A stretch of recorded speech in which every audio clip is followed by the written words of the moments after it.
Well, good morning, my Teaser King family. How is everyone today? Good news on our gold and silver. It's back, getting back to where it was. Silver up to 81.69.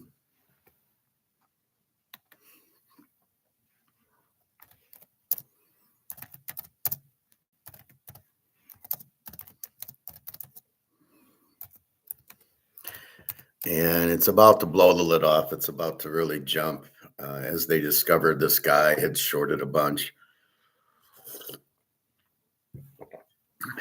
And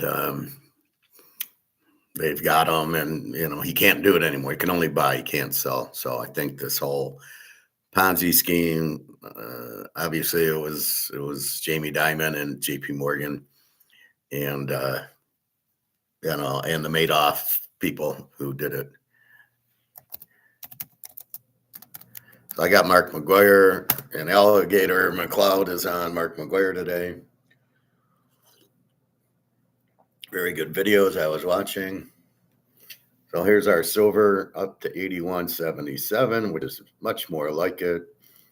And gold at 50.58, and we're coming to 10 o'clock. So I think it'll drop because it's going up. So if it goes up, they drop it. But it's okay. It's over 50.58. Hopefully we can get back to 51 and then 5,500 and then 6,000 on its way to 8,000. And here's 81.61. So silver's doing fine. Let's see if Bitcoin's doing anything. And Bitcoin is down to 66,900. So Bitcoin is not saving you, as I knew it wouldn't.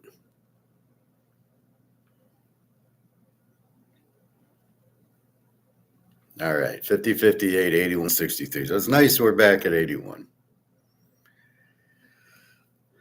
That's where we're headed. All right, so what's going on? Why is there this huge disconnect in gold and silver from the physical to the paper? Why? What's going on with that? And that's simply, do you like my old Bellagio sweatshirt? I can fit into it again.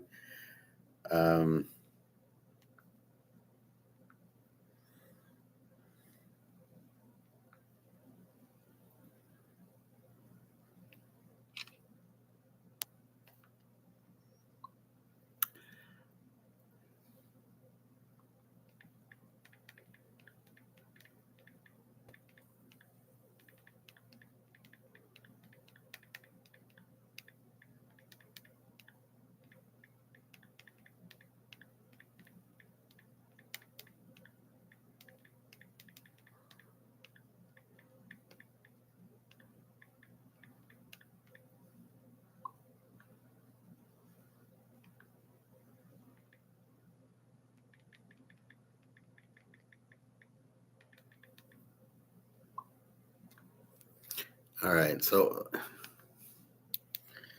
what's going on? Well, you see, the problem is you have Keynesians in the positions of this market. What are Keynesians? They're idiots.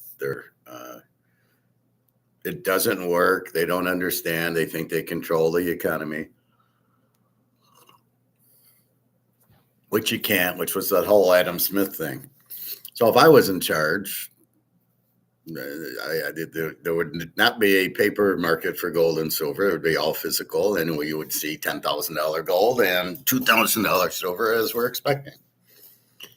So they keep the people who are doing this probably 25, 30 years old, born in 2000. They have no idea what happened in 1971. 1929, 1987. So they don't know these crashes. They don't know that the currencies devalue to zero every time. So they just think they're just watching charts. And when it goes up really high, they short it. And then at the point they buy it. And it's really stupid. So Mark McGuire and Alligator will have more explanation. We'll watch that one. I haven't even I'm about halfway done, but it's actually a normal class where they're not talking about this, that, and the other. They're actually talking about what's going on and the margins and the COMEX and everything. So what you have is, because that's your question. Well, why isn't it going up? That's my question. I thought the physical was taking charge. Why isn't it going up? So I don't really know.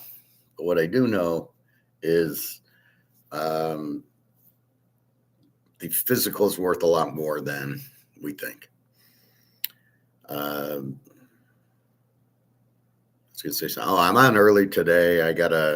There's a swim meet at the fucking pool again at this time at 2:00 all weekend. So I won't be able to swim in my lanes tomorrow or Sunday. And if I want to go today, I got to get there by about noon. They close at 2,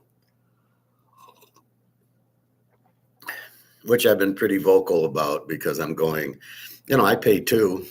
I pay my money, my monthly fee to use the pool, and you're giving it away to people who aren't even members. They're just, it's an outside tournament. Like, what the fuck? And this is like the 6th or 7th one. This is all weekend.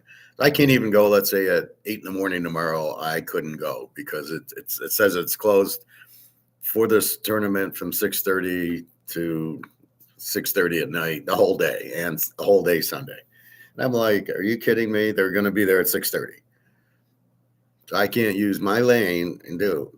And, my friend goes, well, why? Well, can't you swim in the shorter pool? And I go, well, it's 3 feet deep, maybe 3.5 feet deep. If you ever tried with, in 5 feet of water, you're fine because it's all one and you can run and it won't hurt you. But good morning, John C. But in a 3.5 foot pool, it hurts your back because the water is only up to your waist. And then, you got all this and you're heavier and it's not good for you. So I will do that tomorrow and Sunday, but not liking it. Anyway, so Mark McGuire and Alligator's the guest today. So we will, it seems like a pretty good one.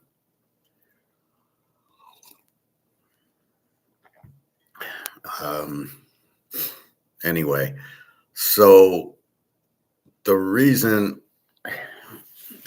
always the same when you expect prices to go up and they don't.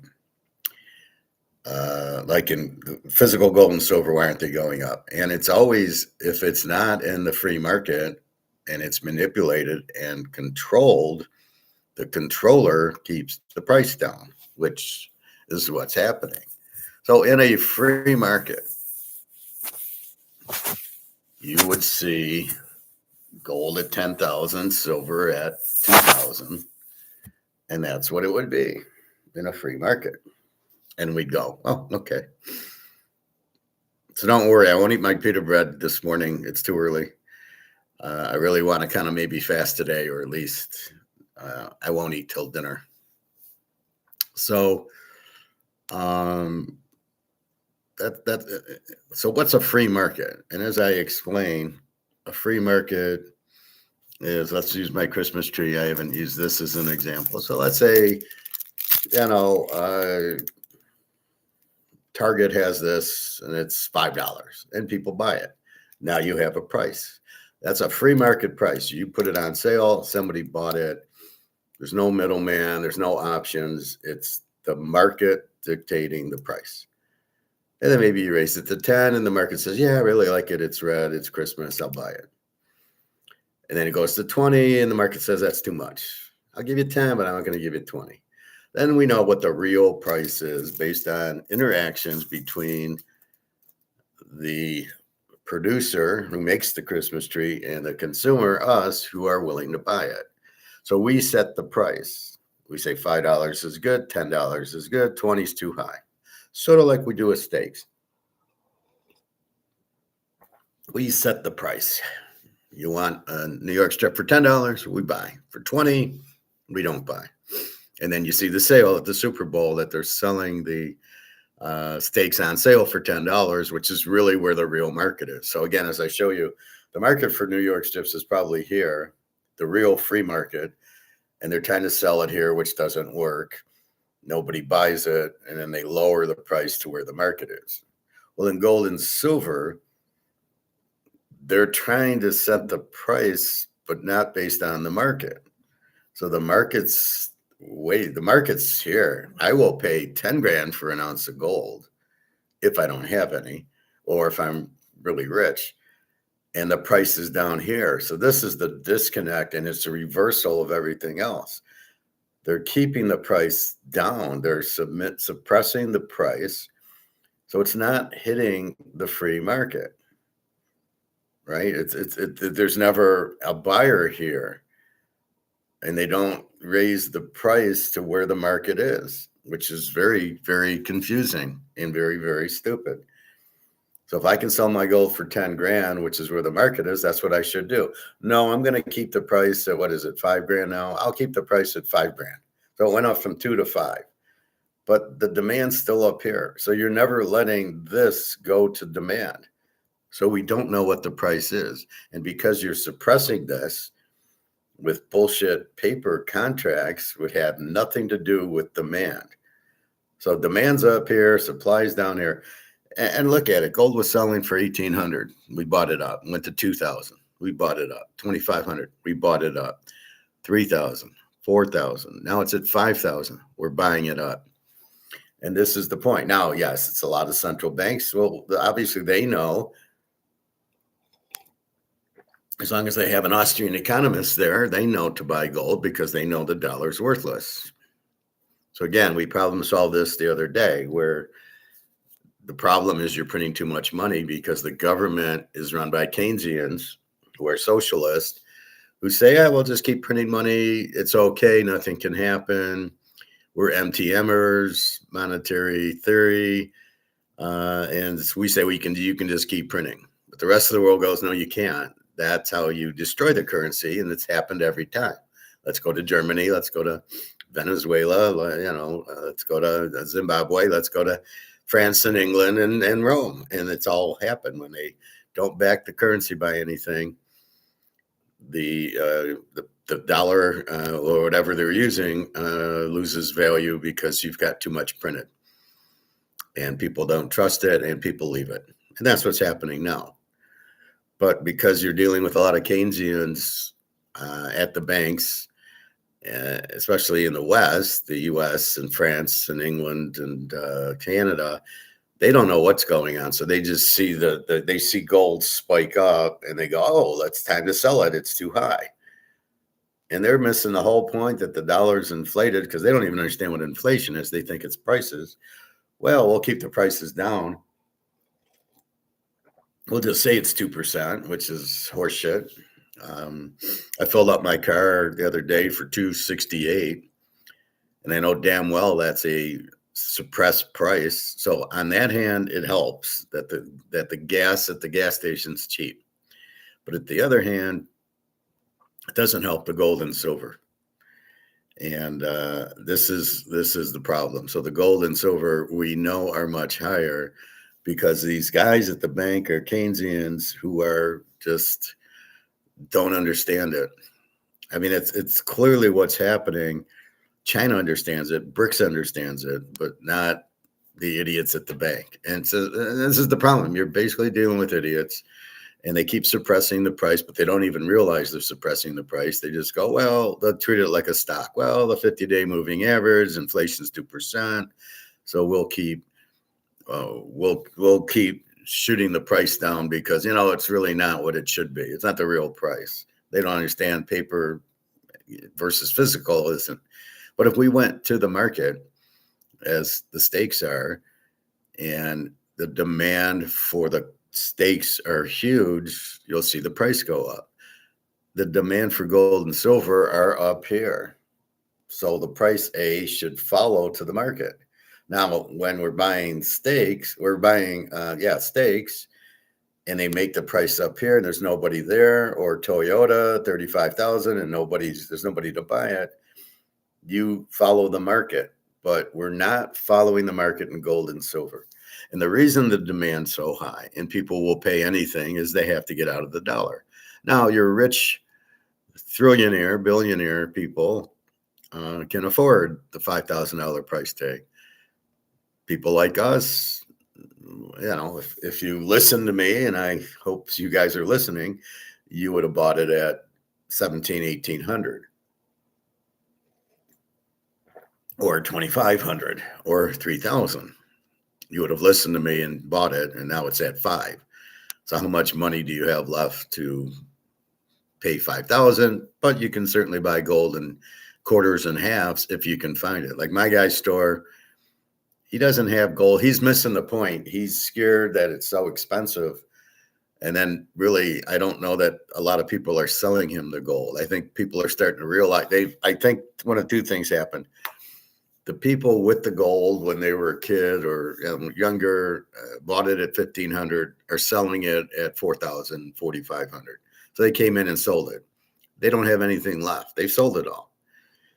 And so they're not getting a fresh amount of gold in. Then they're scared of the price. The dealer, he's scared of the price. So he says to me two different things, talking out of both ends of his mouth. On the first hand, he says, well, we can't keep it in. As soon as we get it, it's gone. And then on the other hand, he's saying, well, nobody, it's too expensive. Nobody's buying it. It's not too expensive. But he's not had a lot of gold to buy. Now, I'm more interested in silver because I bought up the gold and I really have a few hundred. Now, my birthday's coming up and I would buy like a quarter ounce. Well, a quarter ounce would be like 1,400, 1,500. So I'll probably buy a tenth of an ounce if I were to buy. It'd be about 500. That'd be about right. That'd be a nice birthday gift. Otherwise, I'll buy silver, but even that's being depleted because they're running out because it's been made what was it called? A something mineral, strategic mineral. So therefore, the supply of silver is going to the defense contractors, not to the public. So the guy at the store, he has some, but he's running out. So it's becoming dry, which should force the price up. Because if you can't get any, but you need it. So you still need to get out of the dollar. You got a whole shitload of Americans who are clueless, who, I think the biggest problem with people, until they see it, they don't believe it. They have to see it to believe it. So when I give you the Super Bowl score, they see what I'm giving, but until the game's played and that's the score, then they believe, oh shit, he can pick the score. And I think it's the same thing. I say the stock market's crashing and nobody believes it. Then and here goes Bitcoin, 67,000, 66,000. Was 120. Oh, it's going to 1 million. It's going to 2. It's never going to drop. It's 62,000, headed down to probably 10,000 or so. Maybe at that point, there'll be people stupid enough to buy it. But again, it's not real. China has made Bitcoin and digital illegal, or at least Bitcoin. That's all they have. And because they don't want to get paid in digital currency from the U.S. on these treasuries. So the U.S.'s plan is to just inflate their dollar to zero. It has no value, but then we're going to try to give 39 trillion to the people who we owe. And you're like, excuse me, what do you mean you're going to try to do that? How can nobody's going to take it. And it's just like Nazi Germany in 1923. The Germans had all the debt from World War I. That's why they printed all the Reichsmarks and they tried to, give it to the U.S. and everybody else in World War I. They owed it. So it was a shit deal because nobody won World War I. Why did the Germans have to pay it off? So they printed to pay down their debts, but the money you got was worthless. So I don't even know how long that lasted. But anyway, if you see a sign for wheelbarrows, just run to the exit.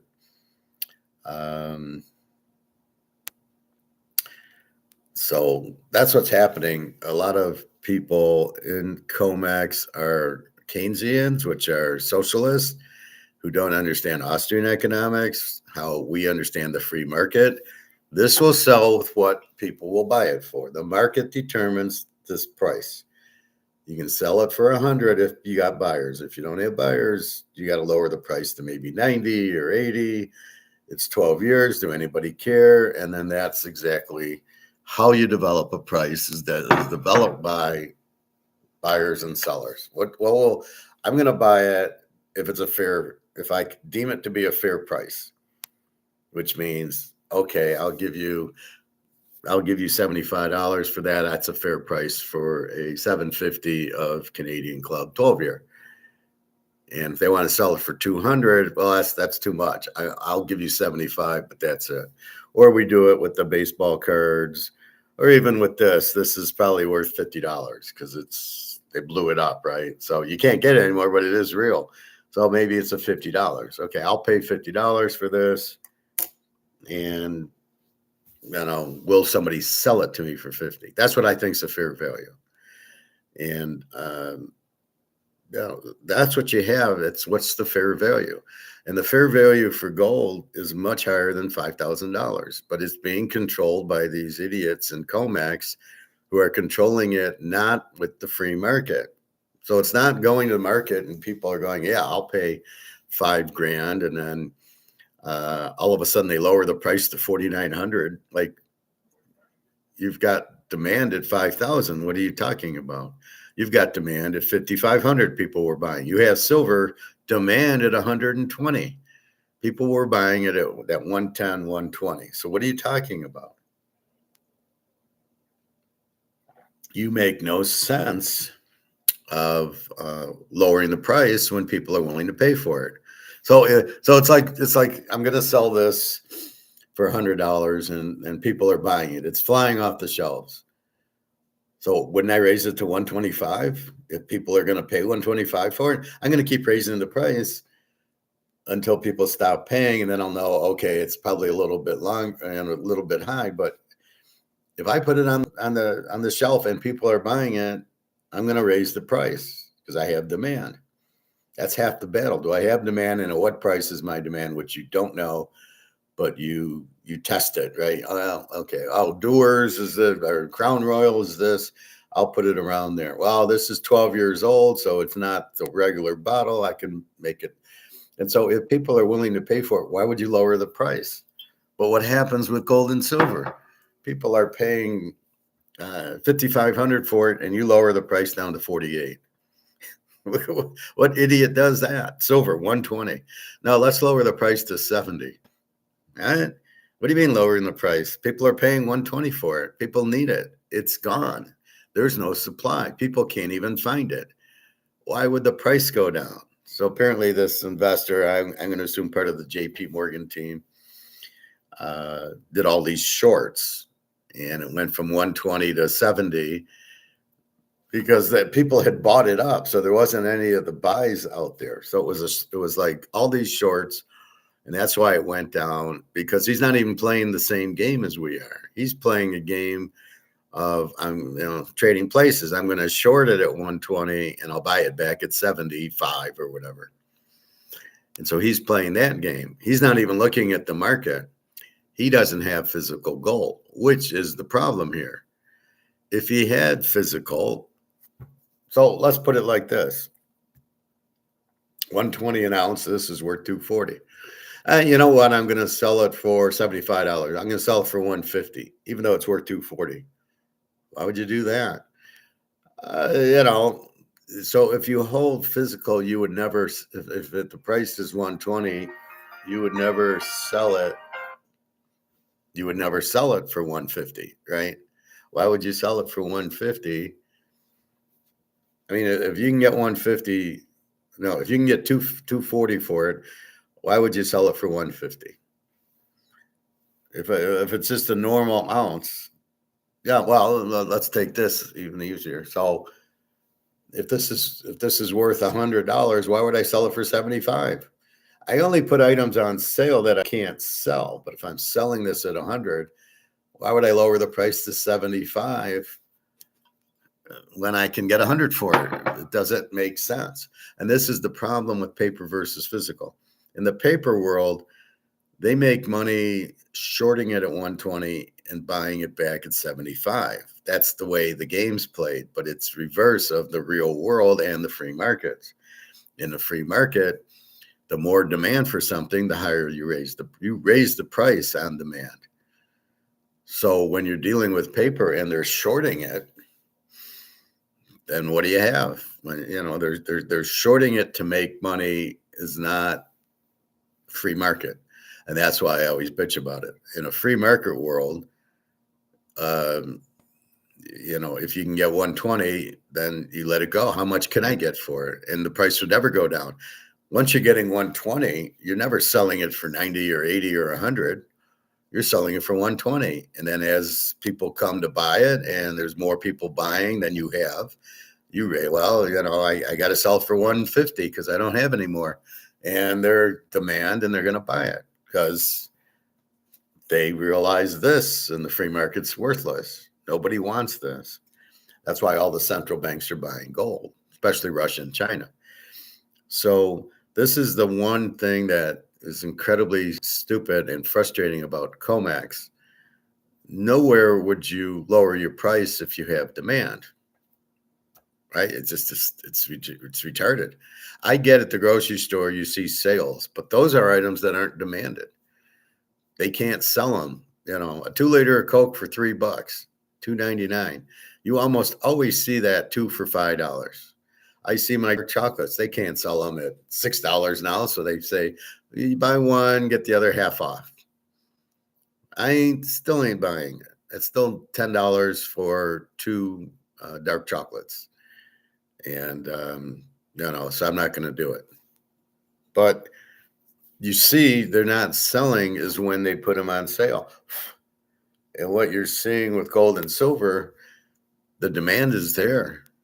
The demand's huge. The supply is not there. And yet the price goes down. And it's because it's fucked. It's because it's Keynesian socialism, communism, basically. And they're trying to government price set. And they're saying, well, we want gold at 5,000 or 4,800 or whatever, wherever we can get it down to. But the demand's huge. So the demand's up here and the price fixing's down here, and we're not getting close to what the demand for the gold and silver are. And forcing the demand is that this has no value and that this has no value.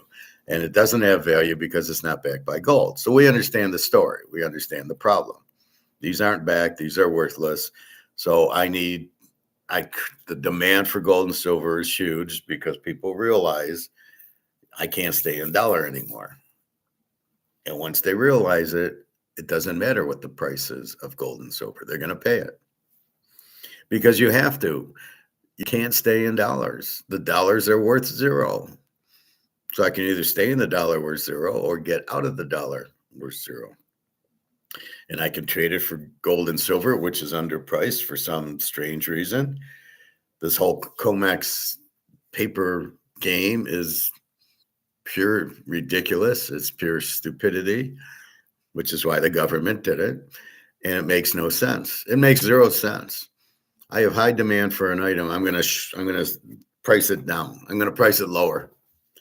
And the only way that makes sense is if the banks want to buy. So we're going to lower the price so they can buy. And that's the only thing that makes sense here.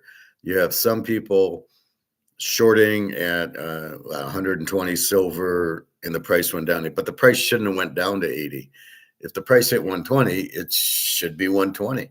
In the physical world, the price hits 120, it won't come down. That's why I say it's like Egon says how volatile silver is. And I keep saying it's not volatile because it's not volatile at all, because in the physical world, once this goes to 120, it's not coming back to 80 because the demand's there. And once the demand's there at 120, who in their right mind would lower the price on an item that people want? So in the physical world, in a free market, the price would never go down. we're getting close to that. That's what China and Russia and BRICS wants. And China and Russia will get what they want. So that's why we're into it. And that's why we never saw the price go up. And this is my argument with Alligator, Alistair McLeod. He always thinks it's the money going down, not the gold. The gold's constant. The constant part of gold is the 1 ounce, 999. So this is constant because it's silver. This happens to be 2 ounces. But the constant is this is 2 ounces of silver. That's constant. But the value of the silver of the 2 ounces is not constant. And that's the part he doesn't understand. He keeps thinking it's the dollar going down. Well, explain when this went from 120 to 75, the dollar didn't go down. And it wouldn't. It would just keep going up. So what are you talking about? Yes, this value can go up. That's the point of it. And so that's really what's happening. So he just doesn't understand. He thinks that he gets half of it. He gets that ounce of gold is still like tuna fish went from 6 ounces in a can to 4 ounces in a can. But the gold and silver's an ounce is still an ounce. That hasn't moved. That's the constant, but the value has certainly moved. So it was $35 an ounce. Is that what you think? It's still worth $35 an ounce? What it could buy back in 1971 for $35 is now takes 5,000 to buy you what 35 did, basically. Well, theoretically, but I think it's worth more than that. And that's the thing. And as people need to get out of the dollar and need to get into gold and silver, you'll watch the price go up. So that's really what's happening is people are not getting it. It's much higher because of demand. So BRICS has created this higher price with the demand for gold and silver, right? The dollar's collapsing, but you really have no value, as I've said. The dollar, what's the dollar worth? Well, it says 1 on it. Okay, but what's the value of it? What can it buy? Nothing. So how can it keep going down if the value has no value anyway? But you really don't have a value. Silver today, I told you, is $81, which is a phony price anyway. But how do you know what the dollar's worth? How do you know what a $5 is worth or 10? And how do you know what the euro is worth? There's no statistic for it. There's the dollar's worth 0.001 today, or it's not. It doesn't exist. It just gold goes up in dollars, and that's the point. So that's what you're trying to establish. But we know with the money printing, the dollar has no value, and we know when we go to the grocery store, everything's more expensive. $4 for a cauliflower bunch is, wait a minute, it was $1. Now it's $4. So wait, they raised the price of cauliflower? No, that's the dollar losing value, but nobody really knows the correct amount. They probably should charge me $20 for a cauliflower head. Like I say, the New York strip at $20 it's probably in real terms would be $1. Right? If I had silver, it would a mercury dime would buy me the $20 New York strip because it's still, even though it's $20, it's without the inflation, it's $1 or $2. So that's kind of where that's at. So you got to take that with a grain of salt when it's $20 going, oh, but the 20 is not worth anything. So I'm really paying $1 for the New York strip. All right. Let's get into some football. And then we're going to show you Mark McGwire. But I wanted to show you this clip from Tom Brady.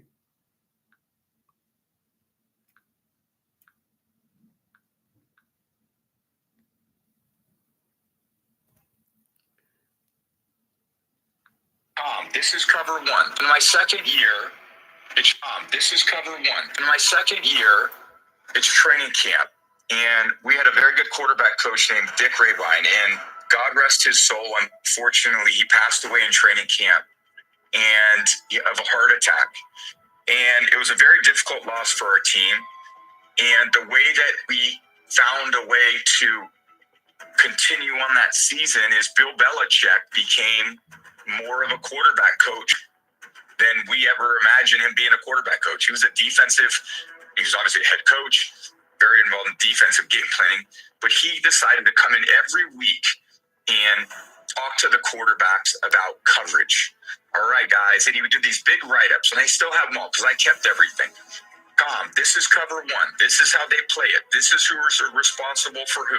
Okay, if we line up in a bunch formation, this is how they're going to handle the bunch formation. This is why they do that. This is the weakness of that, why they do that. You shouldn't do this if that's just how they cover this. Okay, this is cover two. This is how they cover.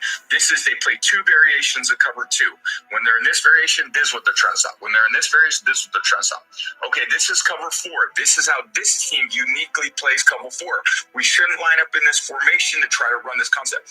For 1 year, for actually more years beyond that, that's how I developed and learned, defense calls a certain play. This is how we can put them in this formation and they can back the coverage off and I'll have a short throw underneath. Let's do that. Nobody's getting that type of development. So I learned from an offensive standpoint watching Drew and having very good offensive coaches. Then I had a defensive coach, the best one of all time, teach me how to read defenses. Then I would go out and meet with player personnel people, who are very talented. Okay, we'd go through the entire defensive lineup. Okay, these are all the things that this defense does. This is what this player does well. This player does well. This player does well.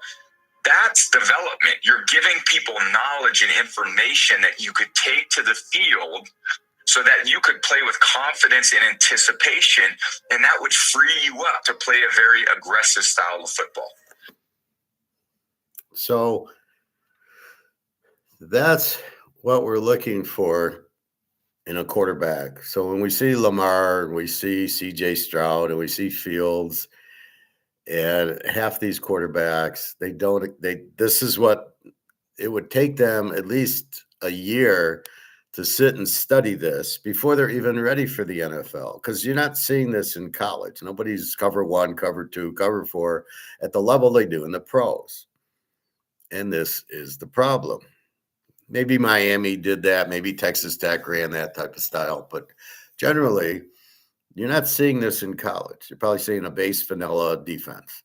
All of a sudden, you come to the NFL, you're not prepared. How can Drake Bay, Cam Ward, how is he getting prepared? Then you've got, what's the other one? Cam Ward or like Mendoza. How's Mendoza going to be ready for this? You think Mendoza is going to be ready? Maybe Alabama ran these schemes.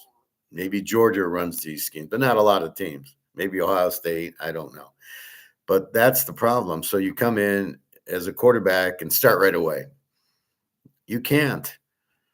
You can't start right away. It's like me, first day on the job. Where's the general ledger? Where's the bathroom? Where's the coffee pot? Where's, okay, what system are we? I need my password. You're not ready. It takes time to learn it and feel comfortable with it. And it's the comfort level that they're not going to have.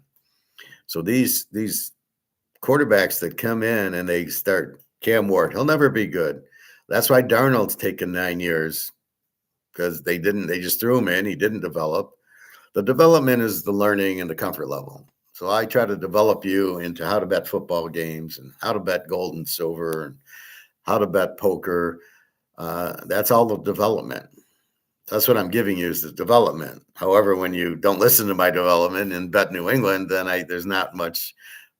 I got to ask why you're not getting anything out of class. You're doing your own thing.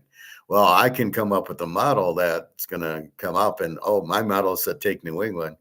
You're not even close. You're like these Keynesians with the gold, and you're going, well, it's a pass. It's 50-day moving average, so I'm going to bet it to go down. This is not stocks. This is gold and silver. So this is the difference. So Brady learned. That's why he won all these Super Bowls. Belichick was a good defensive teacher because he learned from Bill Parcells, right? But does that make him a good head coach? No. So Brady won all those games because he read the defenses and he developed. So maybe you give Belichick credit for developing Brady, if you even give him credit for it. But certainly as a head coach, it was all Brady learning these defenses and then calling the right plays in the offense, knowing they're going to work. And that's why he won a lot of these games. Oh, they're in this defense. So maybe late in the game when he needed the touchdown, he knew that. Maybe that's what Joe Montana did. And the catch, he knew this is the defense they're in, and I can beat it with Dwight Clark going across the middle or whatever. Actually, he kind of went under the goalpost and came back out. And he threw it high, and it was wide open. So it was a good play. But that's why you bet the quarterback. That's why it's so critical to bet a good quarterback. He can read the play. He can get you out of bad plays. He knows how to attack a single covered, a double covered, four deep, 2 deep, whatever it is. He knows what to do with it. So that's what we bet on. So we want to bet on somebody like a Tom Brady who knows how to attack these defenses. And that's not what we get with a lot of these guys. Here's another Tom Brady. You go into the NFL draft and everyone's like, look at this guy's skill set. He's really fast. He's really big. Look how strong an arm he throws. Oh my God, he was on his knees and he threw the ball 70 yards. But I'm like, okay, what does that mean? Is he smart enough to take an information, process it, and use it on the field? Has he mastered the playbook? Does he know how to study? Does he know how to learn from his mistakes? And then emotionally, is he competitive every day? Is he really volatile as a leader? Does he know how to deal with adversity? Does he know how to deal with competition? How does he react when things don't go his way? What's going to happen when he throws 4 interceptions a game? How is he going to respond to that? So if you don't have those, because as you guys know, when you play sports, adversity is coming. It may not be your first year. It may not be your second year. It will come at some point. And the best players I've ever been around, they know how to deal with all parts of those emotions. So again, this is what we're looking at. This is what we're looking at in a quarterback. This is why quarterback's critical for betting. You want a quarterback that can understand and read the defenses and know what to do and get you out of trouble. Drew Brees, Aaron Rodgers, Brett Favre. I mean, these really stars are stars because they can read the defense. So that's why they throw the ball where they throw it. They know this is the open spot. Oh, they're in 2 deep, and the spot is 15 yards in the middle is wide open. So that's where they throw it to. You got your Lamars and your Hurts and all these guys. They have no idea what's going on. You just mix up the coverage, and Lamar doesn't know what he's doing. Caleb doesn't know what he's doing. That's why Caleb's running around in circles to try to get, these miracle throws. Well, just keep running and I'll throw it over the defense. That's really all Caleb does. He's not elite. Somebody said he was elite on the radio. I almost drove off the road. You got to be kidding. There's no way he's elite. The elite quarterbacks, Mahomes, Joe Burrow, and Aaron Rodgers, Stafford. Those are the guys that know what they're doing. And that's it. Jared Goff only works if he can run the ball and play action. He did it with the Rams until Todd Gurley got hurt, and then he sucked. And he can do it at the Lions until their whole offensive line collapsed. And now nobody respects the run, and now his little play action dipsy dude, they're all waiting for. He can't. I don't care if he can run out of the pocket. That's not critical. What's critical is him. Joe Namath stayed in the pocket. Okay, it's not that he can't get out of the pocket. It's just he can't read, and he's very predictable. And if you put pressure on him, he doesn't know what to do. So he throws a lot of interceptions, especially against better defenses. So that's why he's not in that class. You don't throw the interception if you can read the defense. Tom Brady very rarely threw interceptions because he knew what the defense is. Now, if they switch defenses on you in the middle of, I think it's cover 2 and it's cover 4, well, okay, then you got to be careful. But you basically, before you get the ball, you know where you're throwing. So this is Tom Brady. There's one on Daniel Negreanu I want to show.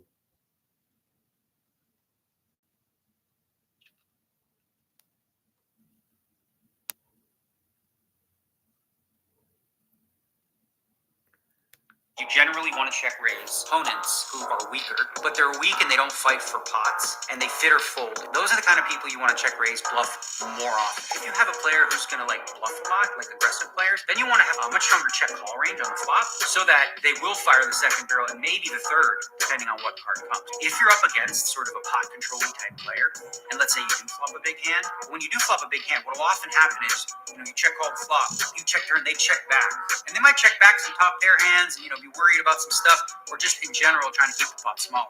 So one way to make sure you get it in when you have the best hand against these types of players is to just go ahead and check raise flop, bet turn, check river. Generally want to check raise opponents who are weaker, but they're weak and they don't fight for pots, and they fit or fold. Those are the kind of people you want to check raise bluff more often. If you have a player who's going to like bluff a lot, like aggressive players, then you want to have a much stronger check call range on the flop so that they will fire the second barrel and maybe the third, depending on what card comes. If you're up against sort of a pot controlling type player, and let's say you do flop a big hand, when you do flop a big hand, what will often happen is, you check call the flop, you check turn, they check back, and they might check back some top pair hands, and be worried about some stuff, or just in general trying to keep the pot smaller. So one way to make sure you get it in when you have the best hand against these types of players is to just go ahead and check raise flop, bet turn, check river. Generally want to check raise opponents who are weaker. He'd have a hard time with me because he wouldn't know if I was checking or bluffing or betting. It depends on my hand what I do. I could do a lot of different things.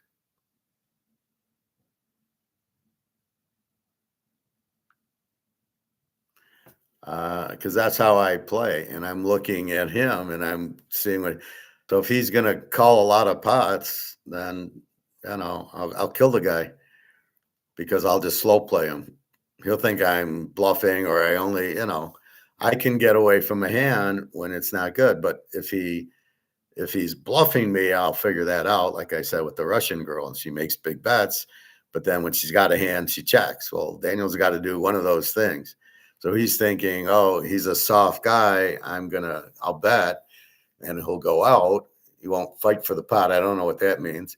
Then he goes and if he's aggressive, he's a bluffer and aggressive, well, then you slow play him. So, yeah, not quite sure I'm following all of him, but that's enough. All right, Egon, a quick one. It is not worthwhile any longer to talk about today's money because we're not going to have today's money. Nobody's going to see today's money. We are going to see hyperinflationary money. So to talk about 6,000 or 12,000 is meaningless because what people have to protect themselves against is gold at 100 million or 100 billion or 100 trillion. We have no idea how many shares there will be because we have no idea how much money will be printed. But it's not likely to be less, bearing in mind the massive exposure of the world economy. Just take the derivatives of 1 quadrillion outstanding, which most of them are worthless. So the money that has to be printed is probably more than we've ever seen in a similar situation. And therefore, it's impossible to say how many shares there will be. But people must think in terms not of the fact that gold might go up 3 or 4 times away from here, but the fact that they might lose all of their money because they haven't got it in a safe currency. It's impossible to give a forecast what gold is going to be, but it's not going to be 10,000 or 12,000 in my view. It's going to have a lot of zeros after it in today's money. So what does he mean by that? Well, the money loses value. And so right now, gold's at 5,000. And I'm calling for it should be 10,000. And then the value of the dollar, I don't know how much farther it can drop. It's already at 0, but okay, it drops a little bit more. So when you guys ask me, is gold going to hit 100,000? Well, the dollar won't be around to price it. So it could, but gold will be valued at gold. Gold will have the value, not the dollar. And so that's what you're looking at. So right now, the dollar, to me, is gone. Yeah, I'm going to go to the grocery store. I need eggs and half, and I'll go buy it with my dollars that are worthless. But most people don't realize that. Most people do not understand the dollar's worth. So they think it says $20 on it, it's worth $20. And this is what everybody's brainwashed.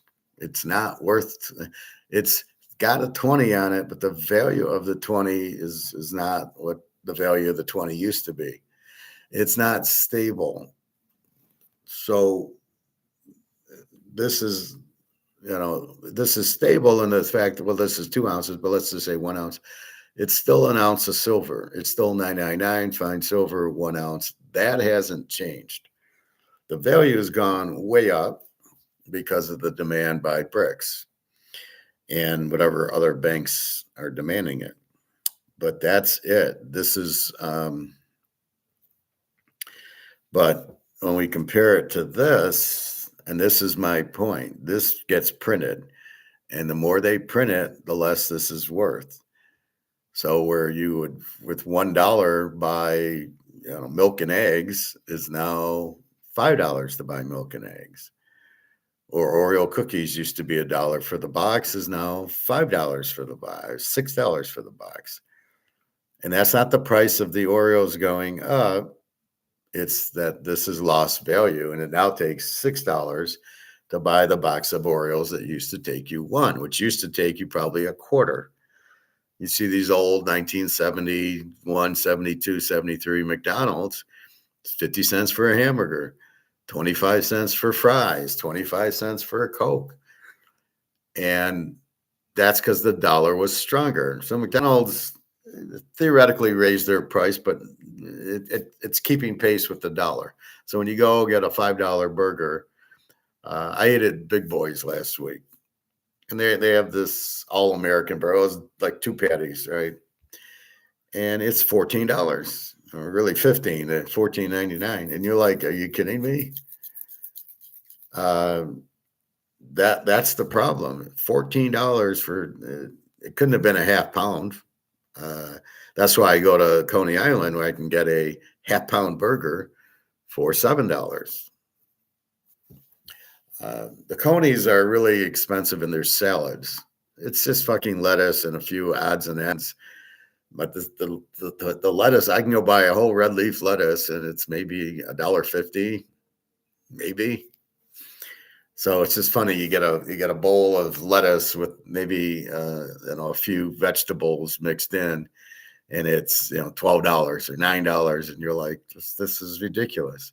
So I never get salads there, but I got a lot of veggies here, and I eat salads here. But it's crazy. I don't know what they're talking about. It's not reality. Coney Island. But then there's the $7 hamburger, and my question is, I wonder what it has in it. So as the value of the dollar goes down, you won't understand it. You'll think its price is going up. Oh shit, they raised the cauliflower. It's $7 now for the cauliflower. And there'll be a point where they won't be able to sell it because it's not a fair trade to people. People really, as much as I understand it, I want a fair trade. Yes, I'll give you $75 because it's 12-year-old Canadian club. I'll think that's a fair trade, but not $200. Even though it's probably valued at $200 with the inflation, there's a point like $20 New York strips, you just aren't going to pay it because you're not comfortable. You're saying at $10, $12, $20. And even that, it should be $2 or $3 for the New York strip, not 20. So they raise the price, but people won't accept it. So they'll have to lower their price because the grocery store does not stay in business by keeping the inventory on the shelves. It only moves when people buy it. And I think that's why you see a lot of buy one, get one free, or buy one, get one half off, like my dark chocolates. They're like $6. So now buy one, get one half off. So they sell 2 of them for the $9. So they're happy getting the forfeit. They're happy moving it off their shelf because I guarantee you at $6 I'm not buying them. But I'm not buying M&Ms and Oreos either, right? Now once in a while I'll get an ice cream. Once in a while I'll get chocolate cream pie or something, like for the Super Bowl or something. But that's why I try to keep careful, and I try to fast is for exactly that reason. My friend was talking about her friend, and she said he's got a real big stomach now. And I said he's a diabetic. Oh, no. He's a diabetic. If you see somebody with a big stomach, they're diabetics because That's the insulin resistant. It doesn't have anywhere to go. It can't get into your cells. So it stores up in your belly. And you see these guys with big bellies. They're diabetics. They probably don't know it. They probably don't go to the doctor. If they did, they would start doing fast. And that's why I get concerned when I see somebody who's overweight. I know they're diabetic. It's not maybe they are. Oh, did they take the test? No, because it's the big belly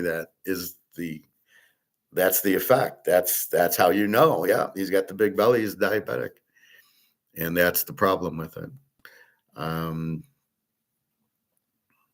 Most likely, that's the problem, and they need to start fasting, and they need to get off of sugar, and get off of carbs, and get off of high fructose corn syrup, and get off of bread, and careful with fried foods and alcohol and all that stuff. The sugar pop, the sugar juice, and you gotta kill all that. The sugar basically ages you and kills you, and so you got to be very careful. Just have a little and make sure you're doing your fat. Like today, I'm not going to eat. I mean, after this, I got to go to the pool because they close at 2, which means I got to be done. I got to be in the pool probably like 1 o'clock, and I ride the bike, and I rather ride the bike first because after the pool, I'm tired, and then I take a hot tub in a sauna. I do not want to go on a bike for 15 minutes. So I'd rather be fresh, do the bike, and then the swim, and then calm down, and then that's it. Anyway, so that's really the key to it. So by looking that it is. Like, with the magnet, that silver and gold are real if the magnet doesn't stick. Now, it can still not stick and not be real, but most of the time, if you go to a store and he proves it to you, then you can count on the store to be reliable. At least I hope so, because I spent a lot of money on it that I hope is real, but I'm pretty sure it is because I bought it from the store, and I'm sure these guys are legit.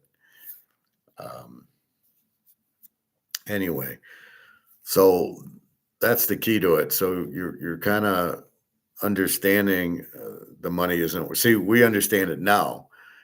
That's why I bring up the Titanic. The boat hit the iceberg. The water's running in.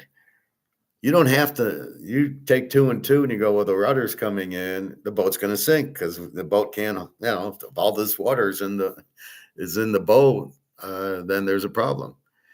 You'd think there'd be some release hatch, like in a submarine. You see like a James Bond movie, and they go into the sub, and it's full of water, and then they open up the hatch, and the water comes out somehow, and then you see the water go down. I don't know why they don't have that on boats. So if they do sink, you can kind of filter the water out. But anyway, so you see the water coming in, the boat's going to sink, but people have to see it sinking. And that's a big problem. So I can tell you the dollar is worthless. And even though you go to the grocery store and everything costs more, you still don't realize it until they start selling wheelbarrows, and you go, oh, fuck, we're in 1923 Germany now. And that's really what the problem is. All right. Let's look at Alligator and Egon on today. I watched about half of it. Homeowners. If you're thinking about selling your house, but the idea of putting it out there for everyone to see just doesn't ratio. All right. I'm about 32 minutes into it, but we'll go back to the beginning.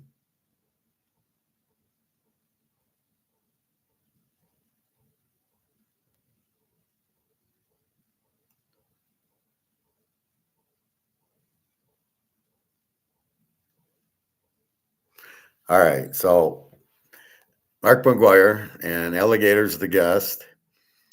And actually, it's a pretty good class. They're actually talking about pertinent, the COMEX, the silver squeeze, the investor, and things like that. So let's learn.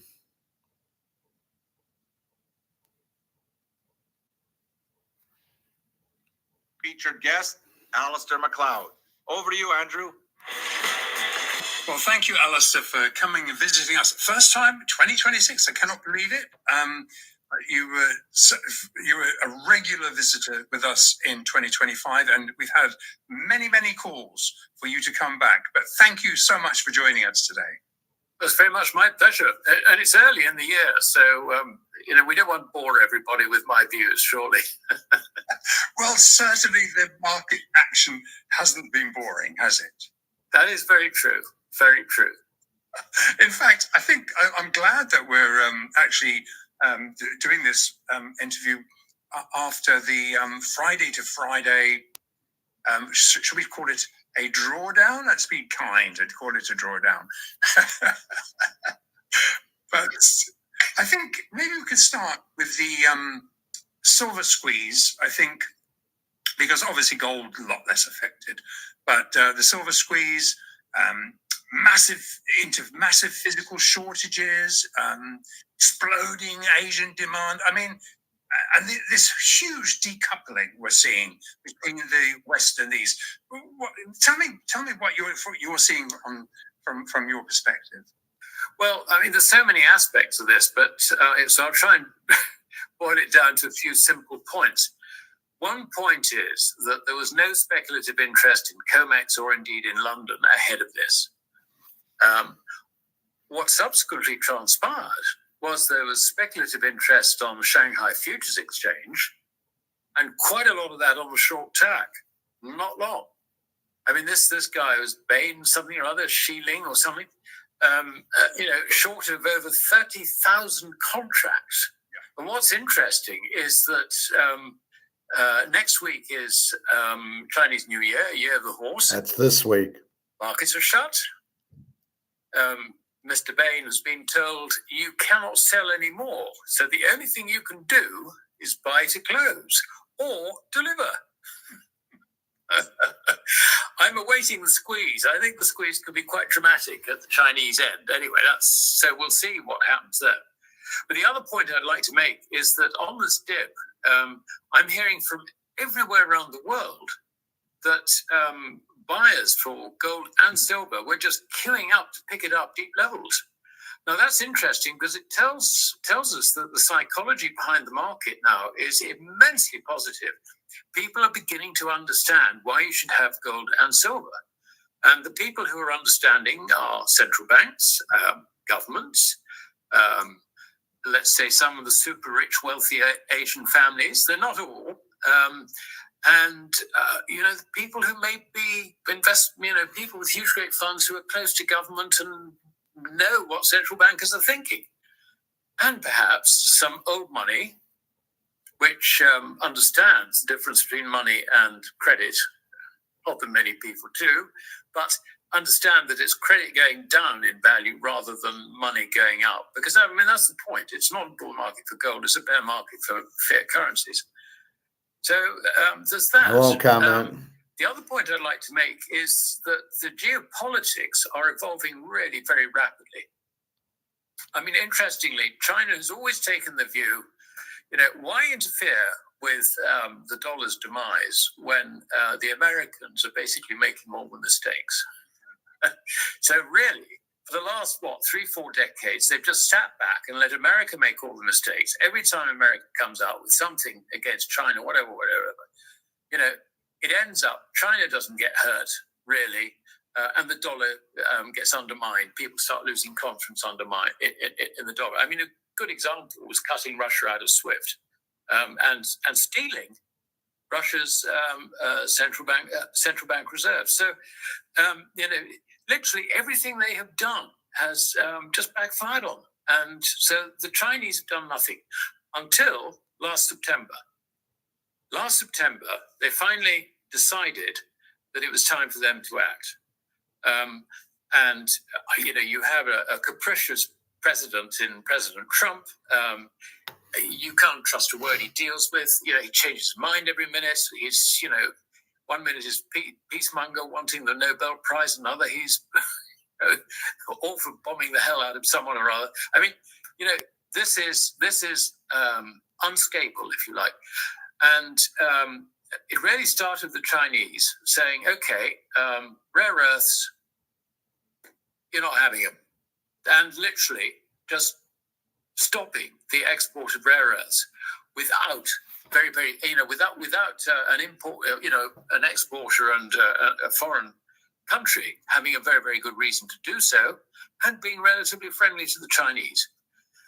I think what's really, if you join the dots though, it was about the same time that things changed for silver, because until then, China had been happily supplying silver into the market basically to suppress the price. But then they turned around and, America suddenly decided, this is a critical mineral. So China's attitude towards silver changed at that moment quite sharply. And I think various other things too. So what we saw was suddenly there was a liquidity squeeze in London where I think it was October the 9th, you'll correct me if I'm wrong, lease rates shot up to nearly 40%. Yeah. Backwardations between London and COMEX appeared for a while. We've had consistently, you would think that this is just a problem confined to us in the West, but no. Actually, the price of silver on the Shanghai Gold Exchange and also the Shanghai Futures Exchange has been higher by significant premiums over ours. So, I think this sort of tells us two things. First of all, the price is actually made in China, not here, which is very, very important. I think the second thing about it is that the supply situation in the West is still dire. And actually what's happening, if you get to the bottom of it, what's happening is that people are getting out of paper into physical. And when you've got, say, 100 times paper, if you have physical or no physical, where do you go? And this is why you've got problems in the market. And they've only just begun, in my view. I think it's going to continue because unless the Chinese relent, and I don't think they are, bear in mind that they're now on the warpath. They turned around and told their own institutions yesterday or day before, don't buy US treasuries, reduce your positions. Get out of crypto. We're banning it completely. Anyone who deals in crypto is going to jail, sort of thing. So they're clearing text, in my view. This is classic, absolute classic. So we're into a financial war, and the beneficiaries of this are going to be commodities as a whole, led by gold and silver. And I think that broadly is rough. All right. First of all, again, it's not gold going up. It is gold going up. The dollar going down. The dollar is gone. He said that China is setting the price. Well, that's not true. The price is still being set by COMEX, as we see every day. $75 silver. Well, that's not China's price. China's price is like 90. So I don't agree with him in that. I think we want a physical market, and I don't care if it's China, Russia, or India, or Saudi Arabia who does it, but we want a physical price for silver and gold, not this paper crap. So as far as I can see, it's still being priced by COMEX or LBMA London with their paper. So that hasn't changed. Now he says China was suppressing the price. Well, why? What is the advantage? And this is what they never explain, and they don't, I think, understand. Well, what's the advantage of suppressing the price? Well, there's one advantage is to buy it.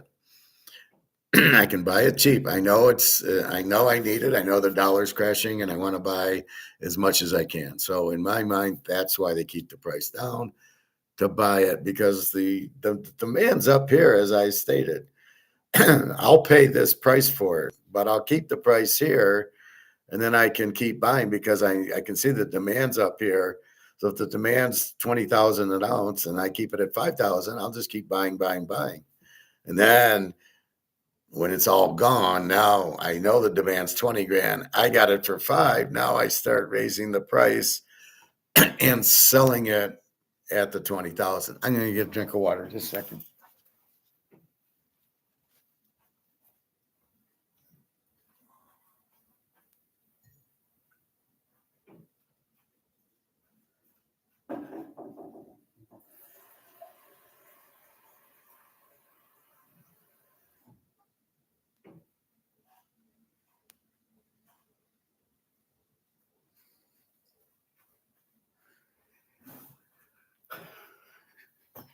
So when I have my water, I always have my little Celtic, this is Celtic salt.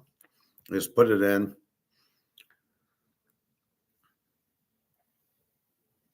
and drink it down, and that gives you the minerals and vitamins you need for the day.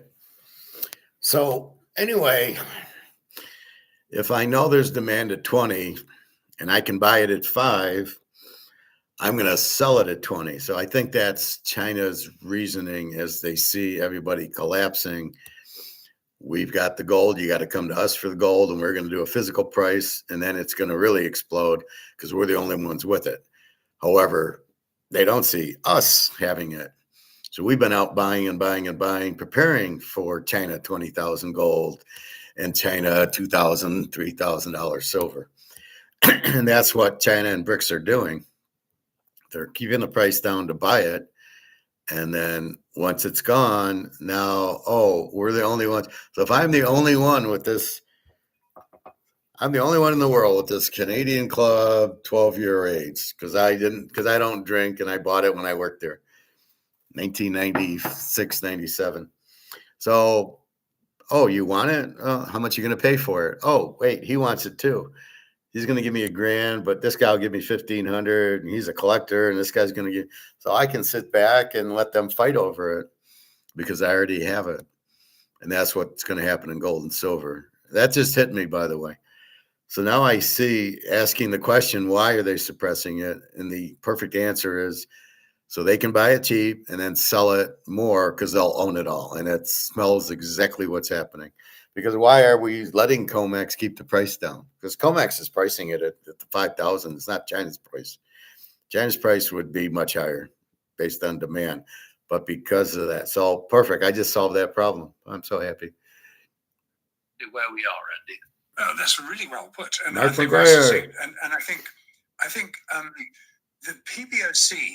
My understanding is the PBOC was very, very, very unhappy with this trader that we talked about a little while ago. Really unhappy because what China's been doing is creating the SGE is physically backed. So if I want to trade, buy or sell a bar on the SGE, I have to own that bar. And so essentially what they created is this very, very stable, as you say, the price really didn't come down a lot based on this huge drawdown.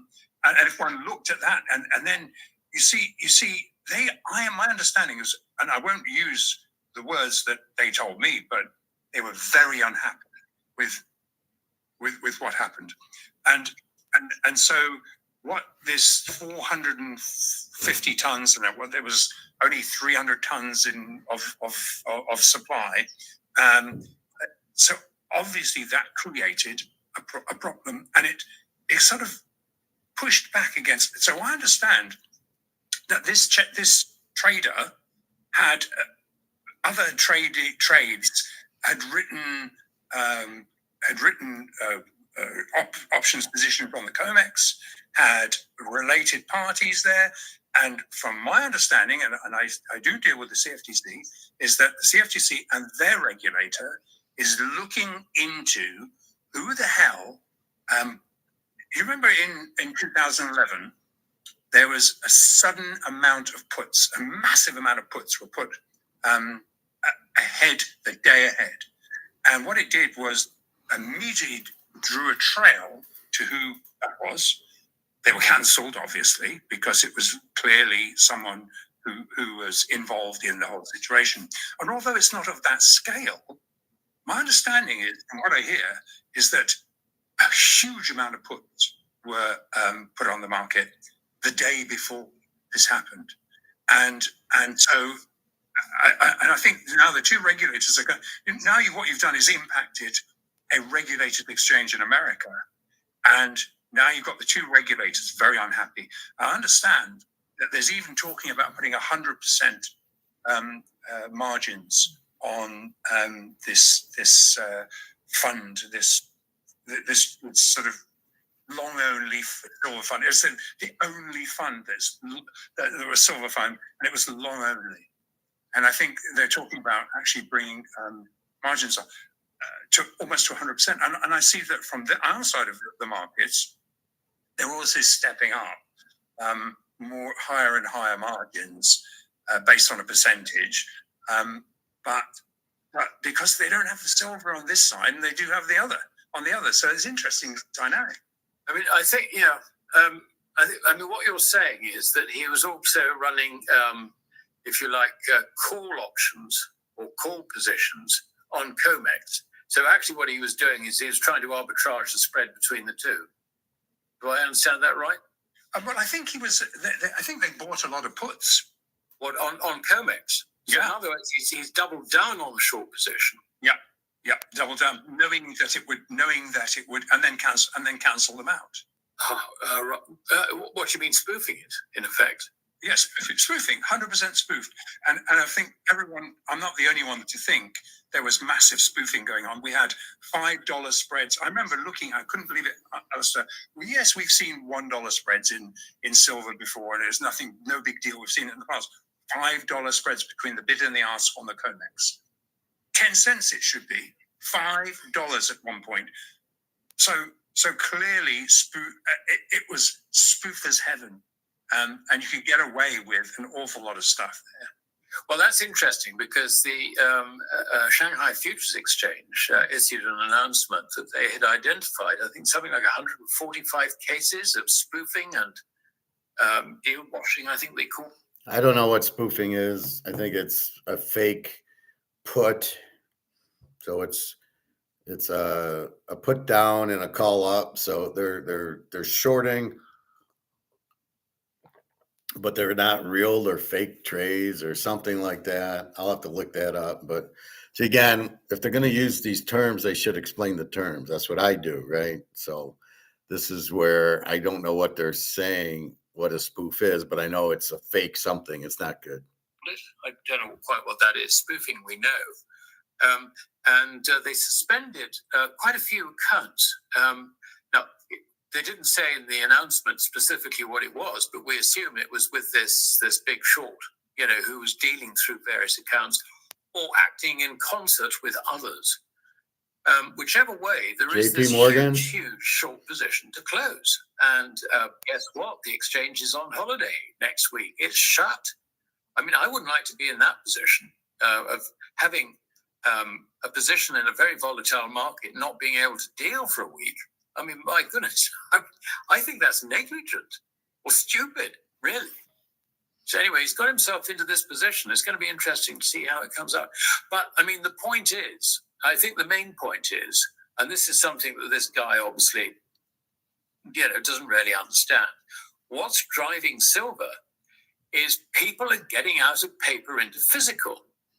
And when you have got, 1,000 tons of paper and only 1 ton of physical, you got a problem. So it's the last one to do it is the sissy, and this squeeze is only just starting. And it's not just silver, but I mean, if you look at all the metals, they are wildly undervalued, measured in gold. Now, you could argue, well, that's because gold has risen, and they haven't. But over the long term, the purchasing power of gold remains relatively constant. And I've worked on a basket of base metals, which is assembled by the IMF. And taking that as, if you like, the basis, I can see that the value of that basket is at only 20% of that long-term value. Only 20%. In other words, that gap has got to close. Now, some of it could be gold going down a little bit, but in current circumstances, I think that would be a very brave call.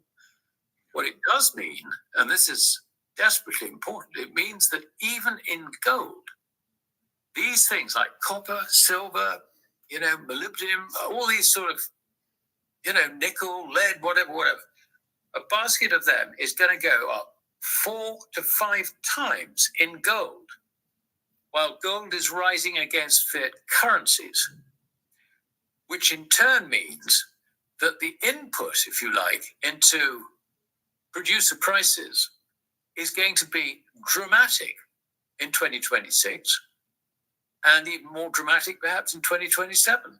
And it's not just restricted to, to a basket of metals. I mean, the whole of the commodity complex has been suppressed by the shenanigans, if you like, that go on in paper currencies, and particularly the COMEX. dollar. That's being unwound. And I mean, energy prices, exactly the same thing. I mean, I can easily see oil shooting up, doubling, tripling. I mean, I'm not forecasting that, but the dynamics behind it are precisely that.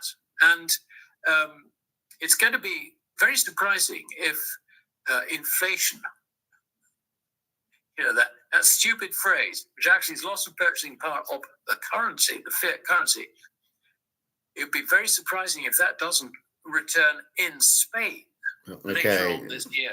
So he's obviously listening to me, but he doesn't get it. What does he mean return? It doesn't go anywhere. You've lost the purchasing power of the dollar, does not come back. So I don't know what this is where I call him out for not knowing, because the inflation never goes away. It can't go away. You either print the money to death or you don't. We've printed the money to death. What does he mean inflation is going to come back? Oh, he thinks it's prices. Well, he just said it's the value of the currency. I don't know what he's talking out of both sides of his mouth here. It is the value of the dollar is worthless. That's inflation. That's where we're at. What do you mean coming back? Prices, no, prices, you can't raise your price if the market won't allow it. This is what I keep saying. Otherwise, the steaks would be $100. They can't sell them at 20, but with the inflation, it'd be $100. And the same thing with, I went to my barbecue place yesterday and I got my barbecue chicken, half barbecue chicken, and I get a potato and coleslaw or something with it. And it went up from $14.99 to $15.99. They're obviously having problems. I mean, that's a clue. They're having problems. They're losing money, so they got to look. And I've warned them about raising the ribs from 30 to 40. You want to have a business, so they're kind of raising their chicken. It's funny. They cut the wet naps, like, because you go to barbecue, you get the barbecue sauce all over you, and so they cut the wet naps to save money. It's hysterical. But anyway, he doesn't get it. The inflation's coming back. At least he didn't call it debasement. It can't come back. It's gone. The dollar value is gone. It's not like it went away and now it's coming back. And it's not that the prices, it's the dollar is the inflation, not the prices. It takes more dollars to buy a Coca-Cola or my dark chocolate or Lucky Charms. That's the inflation that you need more money to buy the product. It's not the price, because in the market, you can't just make Lucky Charms $10. Nobody will buy it. If nobody buys it, the grocery store goes out of business, and they won't. So they'll keep 2 for $1, or they might raise the price a little and 3 for $1 or something. So you lose a point, alligator. Does anybody expect it? No. They're talking about, we'll get another cut in interest rates from the Fed. Isn't it wonderful? Come on. I mean, the markets are broken. They are completely mispricing everything. And markets always get it right in the end. So, you may think, well, Mr. Market says this today, and therefore that's reliable. It will change. Markets will wake up. And then they'll be held to pay. And that's really why, if you look at, if you want a reason why gold is maybe front running the dollar in terms of the dollar losing its purchasing power, that's the signal we're getting. Do you know, it's so interesting. I think you say, well, how come everyone doesn't understand this? How come it's my favorite part. Market makers, hedge fund managers, you think, well, who have so little exposure to gold. And what it was interesting this morning pretty much said it all. You probably watch Bloomberg, and I think at 8:00 in the morning I was watching, Mark Cudmore, I think his name is, and he said, I'm very grumpy this morning. He said, because I just don't understand the markets anymore. I don't understand. Now, this is their expert. And he said, and the other guy comes in and says, yeah, all the traders that we speak to are feeling the same as you. And you think, hang on a minute. I mean, so because they're saying things like, well, we see the correlations are broken. we see gold going up with the S&Ps. Well, probably because people are hedging, trying to hedge their position. But when the market goes down, the risk markets go down, gold doesn't come down with it, and it's so they just don't understand it, and so because for years and years the money honeys come on. They know exactly what to talk about when it comes to stocks and what's moving stocks and interest rates and one thing or another. But when it comes to gold, they look vacant.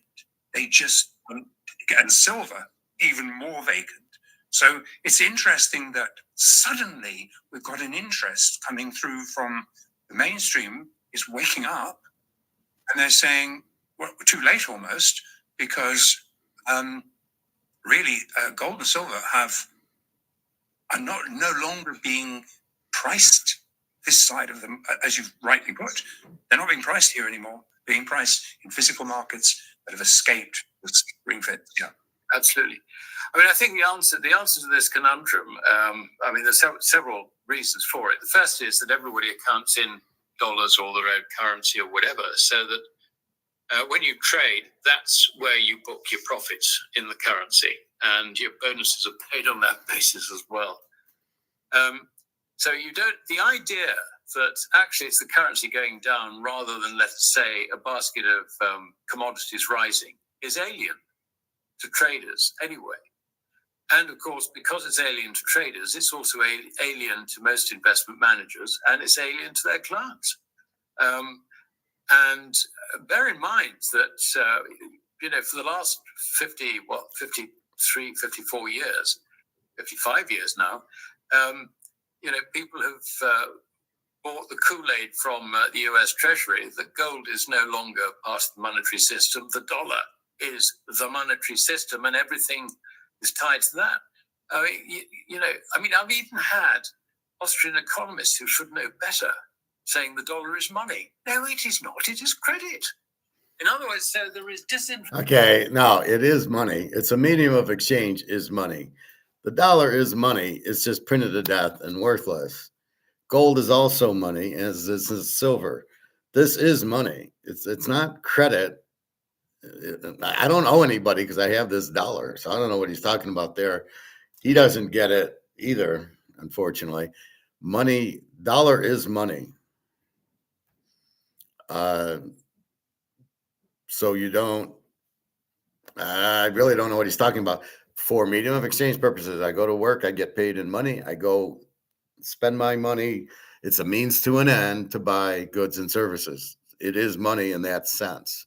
Going to Kroger's and using it, I'm using money, not credit. I don't owe anybody. If I give you $100 for groceries, I don't owe, there's no credit there. So, and I'm an Austrian and he's not an Austrian. What else would it be? It's got to be money. It's not credit. There's no such thing as, I don't owe anybody, right? If you got $100 bill, who do you owe? You don't owe anybody. The government might owe you, but even that, you don't see that transaction. I go to Kroger's, take the 100, buy food. What are you talking about credit? So maybe he's at a different level talking about something that is not consistent with what us Austrians know, but it's the medium of exchange is money. That is money. Don't know what he's talking about. And indeed, I mean, going back to Keynes's general theory, he invented macroeconomics in that book, literally on page 16, page 20, something like that. He said basically about Say's law that, if it is wrong, then there's a whole new, I think his words were something like, there's a whole new chapter of economics to be written. That was the basis of macroeconomics. It was all based on a lie. And the idea that statistics can actually tell you anything about the future completely ignores the human element. I mean, these guys just don't understand economics. They're not. Oh, we know that. Okay, so what's he talking about? Say's law, supply creates demand. I've taught you that before. You go to work, you get money, you take the money, you spend it. That's Say's law. That is not macroeconomics. Anything, it's microeconomics, but it's economics. As I've explained, whenever you hear any of these idiots talk about macroeconomics, just switch the channel off. give them a negative, because like you just said, it's not real. There's no such thing as macroeconomics. That's what Adam Smith taught us. It's the person decides what he wants. I want Canadian Club 12. You can't predict what he wants. I want to go buy a new golf clubs. I want to go golfing. I want to go eat at the Chinese restaurant. You can't predict that. That is all that. That's what I have against AI. AI is trying to predict that, and it can't. Again, that's like macroeconomics AI. It can't predict what you want or what you're going to do. You do it, and you just do it on impulse. I think I'll go get chicken today. You know what? I want tuna fish. It's impulse. You don't have a thing. So this is the problem, and this is the problem with macroeconomics. They're trying to use statistics and formulas. That's why I yell at these guys about trying to pick a football game. You have to use the gut instinct that you learn from Adam Smith and Austrian economics to pick football. You can't sit there and look at statistics and try to use a formula and okay, who's going to win based on the formula? It has to be gut instinct, and that's what I do better than anybody because I'm very psychic. So my instinct's very psychic, but I am using a little bit of statistics like how good's their defense and their offense to derive at the finished product. That's what I'm doing. I'm deriving at it based on the statistics, but not using the statistics to get the outcome of the game. When I pick Seattle 27-13 in the Super Bowl, I didn't look at a formula for it. It was kind of like, well, they have a good defense. They have a good offense. I look at how they played the other teams, and I said, well, they're going to score a lot, and they're probably New England couldn't score on Houston. They couldn't score on Denver. They're not going to score on the Seattle defense. So it was very watching, analyzing, and that, not just using a formula to predict it. So again, he doesn't understand what money is not credit. Oh my God. Economists, they're mathematicians. And I mean, if they're anything, they're mathematicians. So it's hardly surprising that when the system starts falling apart, they're bereft of ideas and they don't understand what the hell's going on. And I think that's basically what you've been describing. Yeah, and I think again it leads into what they do is they take gold and silver and say, oh, well, let's look at the moving averages, shall we? So if it's above the 200, it must come back there. And what they're forgetting is that from as we've been saying that when these long-term moving averages they've been populated, they're anchored in history. In a history where the markets were determined in the West, and they're no longer anchored in the West. So therefore, when you just mindlessly say, well, we've got to pull back because it's above a moving average, they're just not getting the fact that you're dealing with apples and oranges. No, that's Well, the moving average is a stock thing, not a gold thing. And again, gold's been suppressed by JP Morgan, and now it's breaking away from that. So like I say, all the statistics and all the trend analysis you would use is basically useless since Bricks entered the game. And that's why I shout about technical analysis. It does not work for gold and silver. It might work for stocks, but again, that's manipulated also. Sometimes it works in football when you have accurate and not moving. So Mahomes and Andy Reid, I can use a 3-4 year trend analysis on. I can't do it for the Bears with the new coach or the Redskins with Jalen Daniels or any of these teams. Denver, now I have a 2-year outlook on Denver, which is very strong in a teaser. Oakland, you're getting a new coach. You're getting a new quarterback. You had a new coach and a new quarterback last year. You cannot use any of their trends because the variables are different. So what we know is if they're looking at a 200-day trend analysis, a trend, it's not a stock. This is going up for different reasons, which they don't understand. So they're just being lazy, like Prophet here, where he's just trying to use a formula to pick instead of actually doing the work. That's why I get jumpy at it. It's not the way to pick football with formulas. You can't do it. And so these traders are trying to do the same thing. Well, it's a 200-day moving average, so it's too high. I'll start shorting it. But they don't understand it's going up because of the inflation, because the dollar's not worth anything. You have no trend on that, and it's not anywhere near it. That's why we're struggling when we keep kind of pushing back down, is because these traders are idiots and they're costing the banks a lot of money with these shorts that are keep going up and up and up, and they don't understand it because they don't understand what inflation is.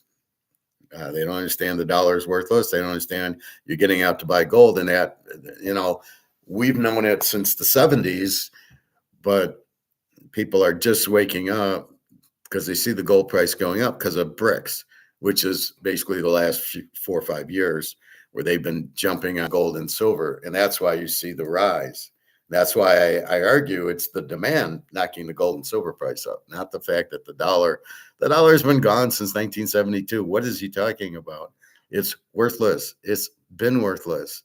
So what does he mean the value of the dollar is going down? It's gone.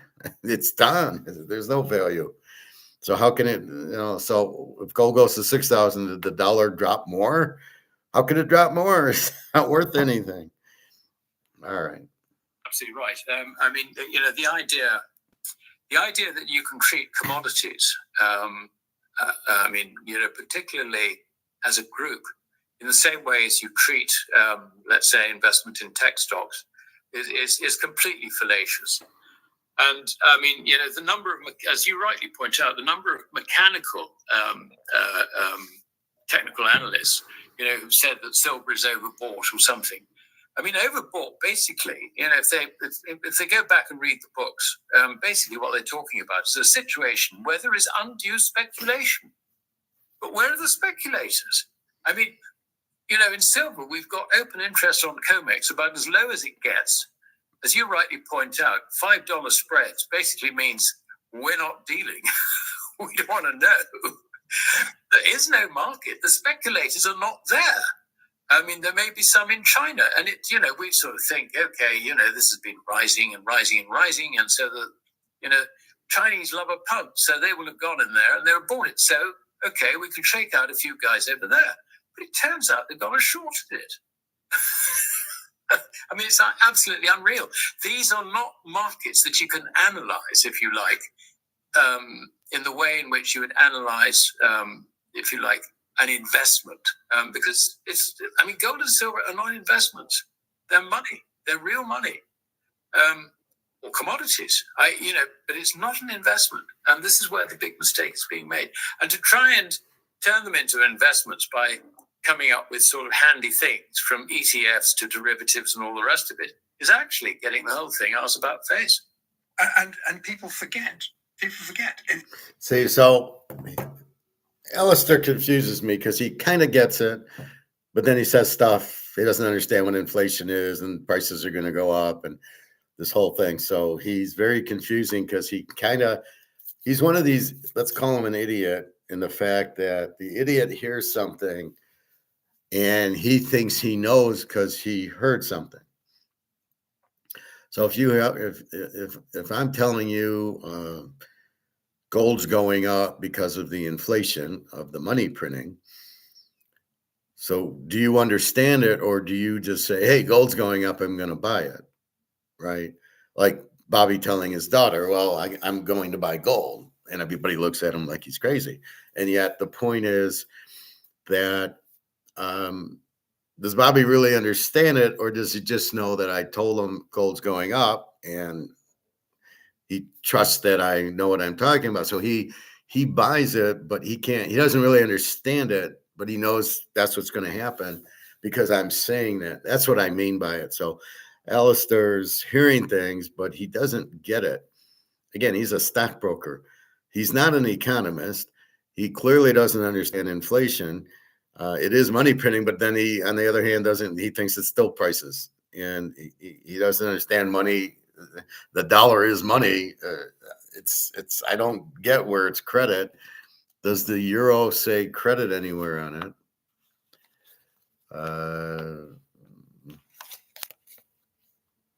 Yeah, there's nowhere that this says it's credit. I don't get how it is credit because nobody owes me the $5. I can go to the store and use the $5. I don't get how that's credit. Credit is that somebody owes me something, right? I'm a creditor. I bought a bond. The bond holder owes me money, but nobody owes me money. I got the $5. So I'm very confused by Alistair. I think he's hearing things or he's listening to me, but he doesn't fully understand it.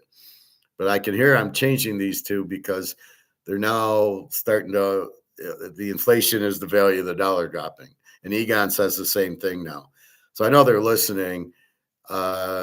Or somebody is listening to me telling them or something, and then they're going, oh, okay, because they know I'm an Austrian economist, not some bullshitter.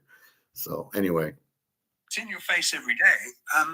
Gold and silver traded as foreign exchange cross against the dollar, against other fiat currencies. So it's not just a commodity, it's money. And it's money being weighed up against those crosses. And I think people forget that. And it's none of the analysts seem to focus on, oh, it is actually money, and it's right in your face that it's money. I think the other thing, Andy, is that nobody actually understands the legal position. The legal position is that gold and silver, or a similar metal, throughout history, has always been final settlement. Where you don't have final settlement without a counterparty on the other side, it is credit. And so what we are seeing is the value of credit changing relative to final settlement. Now, no surprises which way it is changing. It is changing downwards, just the same as every fiat currency in the past has. And every fiat currency in the past has finally disappeared. Now, this is actually what we're now facing. And the reason we're here is because of insurmountable, unproductive debt, mainly in the hands of governments, which require continued growth, if you like. But what is growth? Growth is growth in credit. So the whole thing is actually founded on a basis which is bound to collapse. And that is actually what we're seeing. And so, the idea, going back to what you were saying about overbought, oversold, and moving averages and all the rest of it, the idea that you can, successfully chart this actually is quite limited. I mean, there are some people who are very, very good at this, and I wouldn't decry their work. But really, this story is about the dollar going to zero unless someone steps in and stops it. And who's that going to be? Who's going to go against the wokeness? Who's going to go against the public? He doesn't understand that you can't stop it. The only way you can stop it is to back it by gold. And then you would just come out with new gold-backed currency. So there's no way to stop it. And there's nobody that can stop it. You can't have one of these billionaires. How are they going to stop it? So no, this cannot be stopped. This train doesn't stop. This goes to zero. And the next currency better be gold back or silver back if you want to have any value. And stable coin backed by dollar is still worthless. Bitcoin is absolutely worthless. It's not anything. I just looked at Bitcoin was 66,000 on its way down. And even if it stays at 60, it's in dollars. And when the dollar is already worthless, so what do you have? So yeah, no, gold and silver is your only lifeboats. But I don't think Alistair, again, putting his foot in his mouth saying, well, who's going to stop it? Nobody. You can't stop this thing. This is unstoppable because it's worthless. Your only stop is gold and silver. So that's why we're in gold and silver. We're 5 steps ahead of the game. I love being the Joker. He's so cute. Demand, the electorate demand to really, they're less interested in protecting the dollar because, they don't understand what's actually happening. They think prices are rising rather than the dollar going down. So any cuts in welfare, in Medicare, in government spending just cannot be tolerated. You don't buy votes that way. You buy votes by spending more. And that's what the politicians do. And they will collapse it just the same as Helfferich, who was the economy minister in early 1920s Germany, did with the Reichsmark. And the amazing thing about it was that his understanding of economics, I mean, he was one of the top economists at the time, and he presided over the collapse of the Reichsmark. And furthermore, he was the architect of what replaced it. I mean, can you believe it? But today, this group of politicians have not even a fraction of the understanding of economics that Helfrich had. And yet he presided over the collapse of the currency. So what hope have we got? Gold and I mean, silver. the answer basically is that gold and silver go to infinity. I mean, or as good as, unless someone wakes up and gets the mandate, and this is the important thing, gets the mandate to deal with it. But nobody's going to get the mandate. It's always a question of crisis first, solution second. And as the history of Germany showed, the solution basically, it was absolutely fine. I mean, it's, you know, the collapse of the currency's purchasing power stopped due in large part to Helfrich's plans, and also Helmut Schacht, who then took over the central banking function.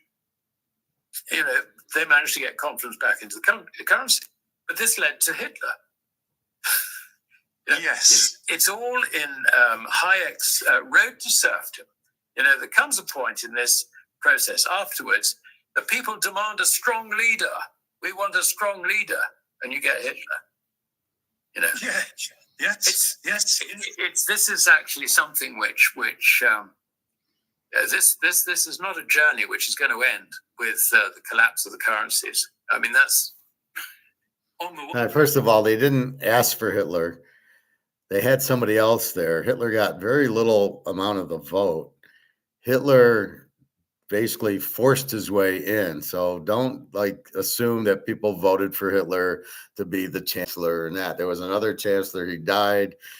They burned a lot of other people. They killed a lot of other leaders, and Hitler ended up taking over by force, sort of like what Joe Stalin did. So it's not like the Russians wanted Joe Stalin, and it's not like the Germans wanted Hitler. They happened to get him, but they didn't want him. So don't get it. Alistair's all off today. All right, let's go. Let's see what else where we're at. 29.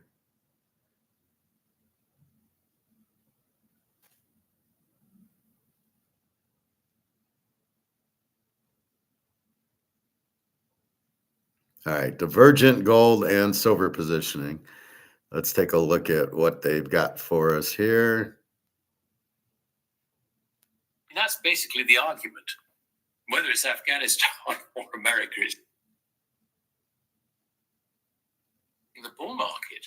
Now, we all know what foreigners do when a bull market ends. You know, they just get the hell out of it because they've got no reason to be in your stock. They really haven't. There's no sort of strategic reason or anything like that. Why is your portfolio invested in Afghanistan stocks or whatever? Oh, because they're going up. I mean, that's basically the argument. Whether it's Afghanistan or America is no damn different. It really is not. They won't realize 22 trillion out of it. I mean, I think that I can see that being sold down, and I can see it being really sold down. I don't know. I mean, the market is so overvalued because of credit. He's talking about the stock market. I tried to get this divergent. Oh, wait.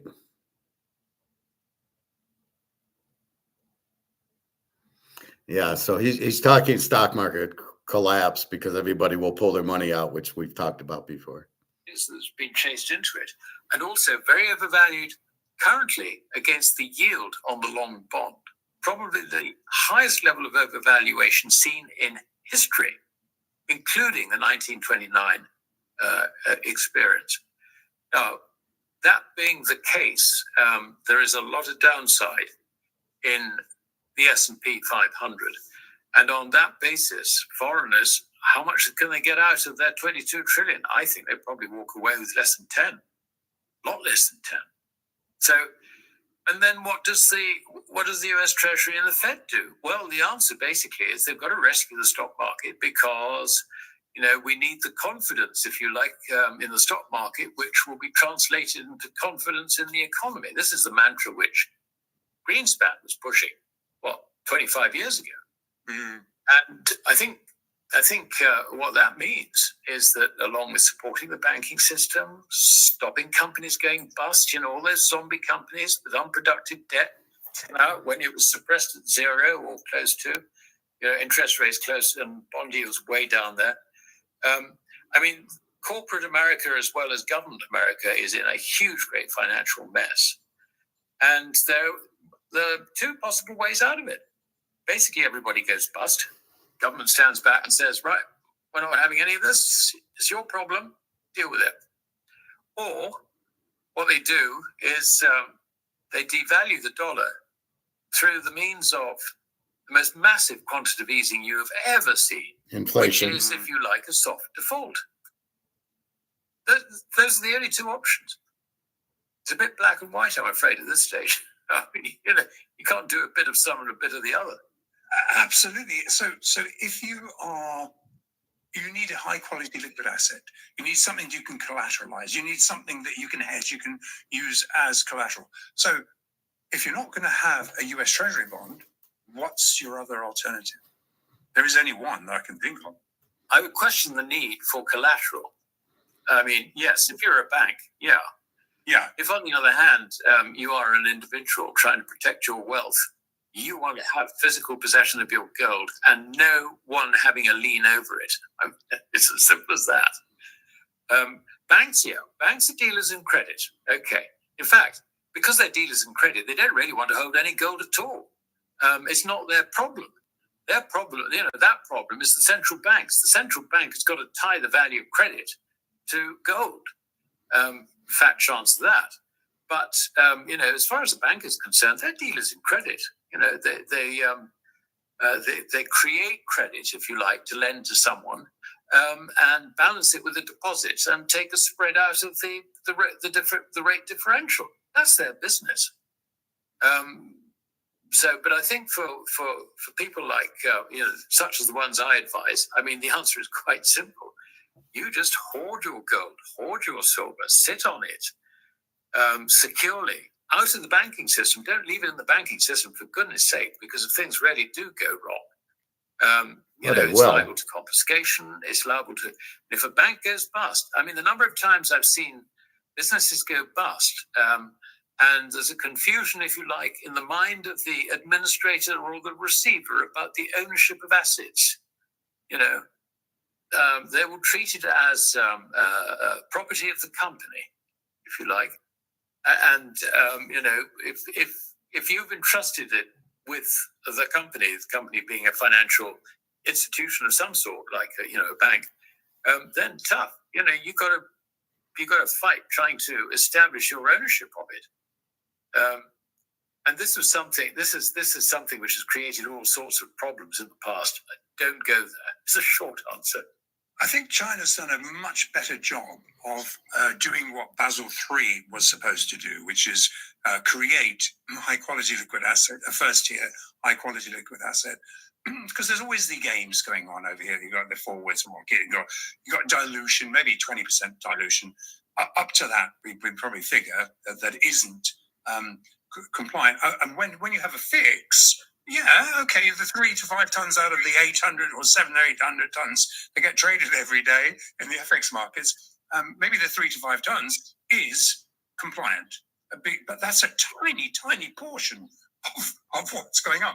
Whereas China has, now, the refiners I know and deal with, I'm sure you do, producers, why would you use the Western markets when you've got the gold and silver corridor, you've got the gold corridor, it's physically backed. You know that anything within that vaulting service and everything that came into it and is coming out of it is a physically backed gold and silver. Therefore, if I want to hedge something, forward production, whatever, why would I touch this Western toxic mix of derivatives when really all I want to know is what's my price? What is the supply demand price? How can I hedge that better? Therefore, if I park my business in a Western facing high quality liquid asset gold market, SGE facing market, no wonder open interest is evaporating. No wonder it is. It's going to places where it's safe. Yeah, and I think the other thing is that the standard of regulation in China, I think, is without fear or favor. And that's something which we can't really say in our markets. I mean, the LBMA is horribly secretive about what goes on. And when you look at COMEX, I mean, it would appear that COMEX is actually, sort of run by the big banks. I mean, the big banks are free to do this, free to do that, and all the rest of it. Which is often in contravention of the rules, and certainly in contravention of the spirit of the rules. It doesn't quite work like that in China. China actually has jumped down, and this is an important point. This week, it has jumped down on the spoofing, short selling, all this sort of stuff, and is making life for people who don't play by the rules extremely uncomfortable. I wouldn't be surprised if some of them end up in jail, quite frankly. But anyway, that is something we've yet to see. But I mean, the regulatory environment in China, I would say, is streets ahead of us in terms of being, if you like, the user of the market, being able to trust the market. Absolutely. Well, because the banks are the government, so the banks aren't going to put themselves in jail. That's the point he's missing. In China, the government and the bank are one. So if they don't like what this guy did with the shorting, they're going to put him in jail. Here, JP Morgan does it, and JP Morgan runs the government, so JP Morgan doesn't give a shit, and he's not going to put himself in jail. So that's just like Madoff. Madoff, the SEC was with Madoff, and Jamie Dimon was with Madoff, so they never did anything about him. All those times the SEC, the guy's giving them all this data, the SEC's in on it, and the guy was so stupid and said what the guy should have done was said, hey, Madoff's a fraud. Madoff's bullshit. Like I'm doing now, is telling you the dollar's worthless, buy gold and silver. Instead of going to the government and going, I'm going to go to the SEC and there's this price fixing on gold and silver, or I could be a whistleblower like Mark McGuire. No. You tell the people what's going on. You don't, and they tell two friends and they tell two friends. You don't sit there and try to go where it's fixed. You can't go to the SEC about Madoff. It's not gonna do any good because they're in on it. So that's the thing. All right, a little bit more, and then I got to go at 12. So, and that is the sense I get from all the institutional people that I deal with on a day-to-day basis. They say, now you've got the free trade zone, you've got the same regulations coming in. So if I want to offer my silver for sale, then I'm pretty sure I'm going to get a supply-demand price as opposed to a derivative influence price. And so I think that to me that it's done. They're toast. I mean, so any bank still using an asymmetrically imbalanced hedge, like in other words, we'll take this COMEX short position and we'll hedge it. Let's hedge it in London so that as far as the CFTC is concerned, it's hedged. So you're compliant. But hang on, that position is paper. It's a paper position.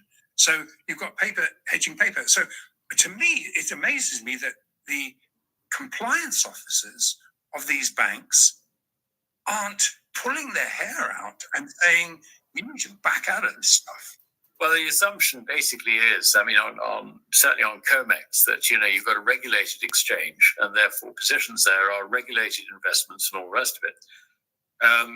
And when it comes to, LBMA, you've obviously, it's principal to principal, but these are regulated entities, banks, and, and even the hedge funds dealing in there are regulated sort of thing. So they're a bit asleep at the wheel, really. And while they wheel and deal in paper, as you rightly put it, they don't actually understand that the risk is now shifting from the paper being redeemed, if you like, for physical that is not there, and leading to a potential crisis.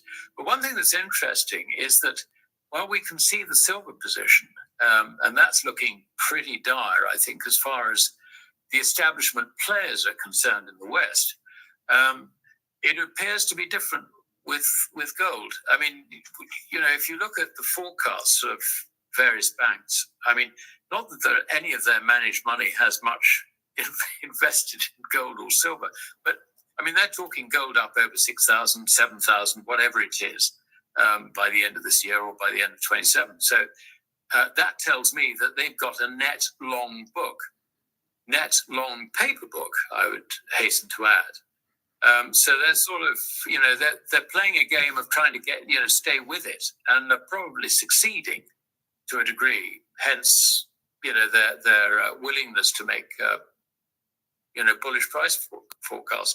Is that the sense you get, Andy? Oh, 100%, 100%. And I just see the system as broken here. And nobody I know, other than the physical stackers that we talk about, and over the years, Alistair, you've been a real sort of card there. You've been one of the people that stood up and said, "Don't worry about the volatility.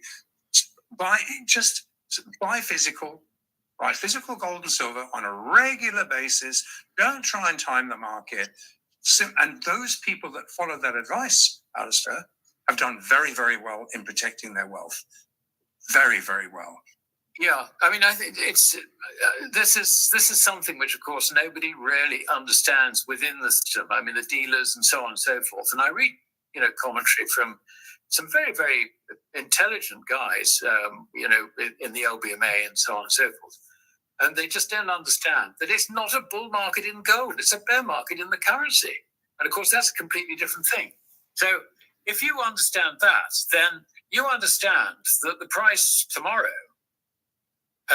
there's a bit of volatility in it. Well, the price in 3 months' time of gold, the value of gold, is broadly unchanged.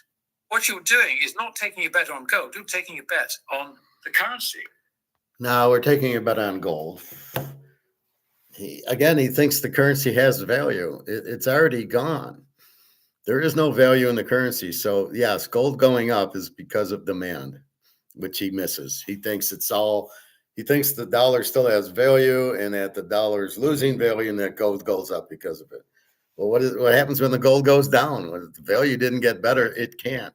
So he's not clear on that. But that's what we've been talking about for 5 years now, is the dollar's worthless, and you buy gold and silver and physical, and you keep it in a safe place, out of the banking system, out of the banks, safety deposit boxes. And it's really, it's not really an investment. It's not really, as I say, you're not really profit taking on this. It's not like, I bought it at 3,000 and went to 4,000. Now I'm going to sell it. That's not the intent of what we're doing here. We're getting out of dollars, and the more dollars we get out of, then we watch the gold and silver go up. That's what we're doing here. And so that's why, I need a little bit of money. Okay, I'll sell an ounce of gold, and then I'll do that. And that's capital gains tax. They're trying to scare you to stay out of gold. They're trying to keep you in the stock market because they believe, as you said, that the stock market, the value of the stock market shows how strong the economy is going. Oh, look, our stock market's at 50. That's why it's at 50,000, because it's the economy. Oh, look how good the economy is, because the stock market's good. And it can't be farther from the truth. The economy sucks right now. But the gold and silver is still being manipulated by COMEX. So that hasn't changed.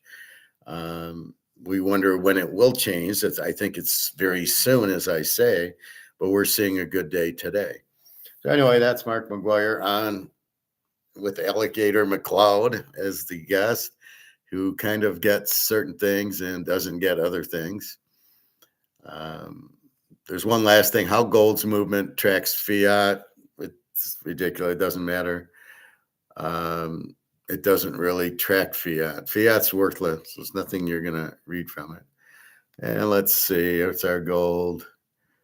All right, so we've got a nice 82.46 in silver, even though it wasn't 78 last night. I think well, maybe it was, maybe 78, 79. Gold, 10 o'clock drop. It was 50.57, went down to 50.17. And then now it's back to 50.65. So again, we need them to explain this 10 o'clock drop of what happened. China at midnight has been dropping also, 5,003. And then Europe knocked it up to 50.57. And then the 10 o'clock. See, I told you it would drop at 10 because it went up at just before 10 and went up to 50.57. So you knew they were going to short it, and it shorted down $40. So somebody made $40 an option and then immediately went and bought it. So now it's 50.65. This is 82.45, 82.41. So that's our gold at this time. And we passed the 10 o'clock as it's almost noon. It's a Friday, so it closes at 5:15 tonight. And the U.S. closes it. Now, as far as the Chinese holiday, I thought it was this week, as we've talked about. So I don't know when that show must have been last Friday, even though he says some stuff that happened this week. So it's very confusing. So that's what's going on. So we're buying gold and silver because the dollar's worthless, which we know. We've said it countless times. Mark McGuire gets it and Egon gets it. And Alistair, I don't know. He's all over the place. He doesn't know what inflation is. He keeps thinking it's the dollar going down, which it's not because the dollar's at zero. It can't go down. So keep that in mind. I am off to the pool because they close at 2 for a tournament. These swim tournaments are just ridiculous. When I was at Lifetime, you never had that, right? But here, it's like the high schools come in and they have this. Now this I've never seen before. It's all weekend. So if I want to hit the pool, I got till 2 o'clock to hit it before I get kicked out. That's why I'm going, because tomorrow and Sunday I can go to the pool, but I can't go. It's 3 feet deep and it really hurts my back. So I don't like to use it and just walk around this little wave. What do they call it? The tide pool or whatever, where you're walking in a big circle and there's a little current against you or for you. I don't know. I do a lot of stretches, which I'll do in the hot tub. But it sucks because I'm mad because I'm paying also. And you should have a little slot for me. You should have it says 6 a.m. to 7 p.m. tomorrow. Well, you should have something so I can get there at 8 o'clock in the morning and swim till 9 and then close it at 9. Nobody's going to be there at 6:30. So it just, it's just bullshit. Anyway, so that's what's happening. Buy your gold and silver, and it doesn't matter the price because you got to get out. So my rule of thumb is if you have money, then turn it into Rumpelstiltskin it into gold and silver. So when you ask me how much should I get, it's as much as getting out of the dollar. The dollar is zero. So if you're holding $100,000, you want to get out of that money.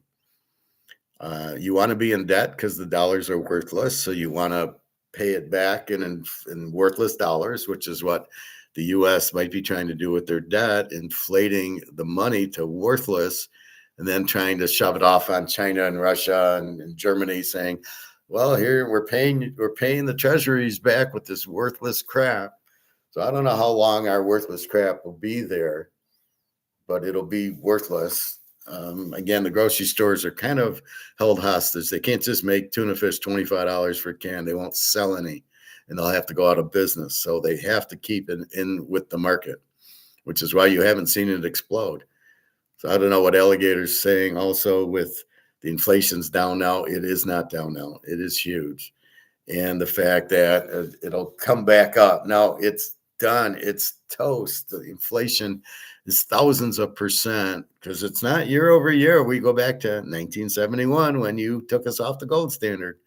That's the inflation, and it's huge. And, it's going to come back. No, it's never gone away. You can't fix this problem. Believe me, the Germans would have done it in 1923. The Reichsmark, they needed a wheelbarrow. And then what happened is they came out with the Deutschmark. That's why it's the Deutsche Bank, right? And the Deutschmark came out to replace it, and it kind of settled things down until Hitler needed money to buy tanks and planes and stuff, submarines and missiles, and all that stuff. So that's where we're at. The only out of this is a new dollar that people will trust, and the only way you trust it is gold and silver. That's the thing with BRICS. That's why they have gold and silver. You think anybody's going to trust China or Russia? You think Brazil is going to trust China? No. But if it's gold, everybody trusts gold. So you all have your gold, and we'll trade in gold-backed currencies, and that's BRICS. But they keep the demand for gold and silver huge, and so we're just playing along. We're just playing the game. It's their game. We're along for the ride. Buy as much gold and silver. You have nothing to worry about. That's why I like platinum. It's not gold or silver. It's not money. So I don't really advise it as much as just go buy gold and silver, especially silver. It's not even, it's $84 an ounce. Just buy the shit out of it. Anyway, that's it. We saw a little poker. So again, you got to learn the player. As we've been talking all week, without football, I'm trying to figure out what to talk about. So like poker, I've been watching World Series of Poker, and you see the same problems. Some guy goes all in with ace king. Now in a tournament, it's a little different because you're being blinded off. But even early in the tournament or in a cash game, you got to be careful with the ace king. Now, granted, the theory is, well, it's the best two cards you can have without a pair, and most people have crap cards, so it's a powerful hand. Pre-flop it is, but then there's 5 cards that come across, so it's not necessarily. You've got to adjust. It's powerful ace king beforehand, but why do you want to go all in on it? And somebody calls you with a pair of nines. Now if you don't get an ace or a king, you lose a lot. So my advice is to, not expose your hand and try to catch the flop. And if you check it or you bet very small on it, they won't know you have it. Then if an ace or king hits, they won't put you on it. And then you can probably get a lot more money with a lot less risk. Everything we do is risk and return. So I don't want to play a high risk. That's why we don't play the shitty football teams like the Jets and Miami and the Giants. We don't bet on those teams because the risk is high, because we don't know. They stink, basically. Lousy coaches, lousy quarterbacks, lousy players.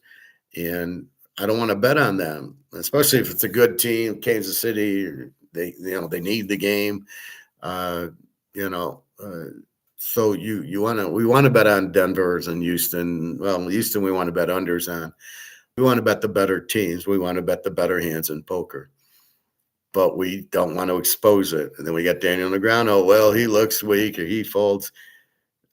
That's not how you read it. You can't read it like that. It doesn't work, because you can play variant.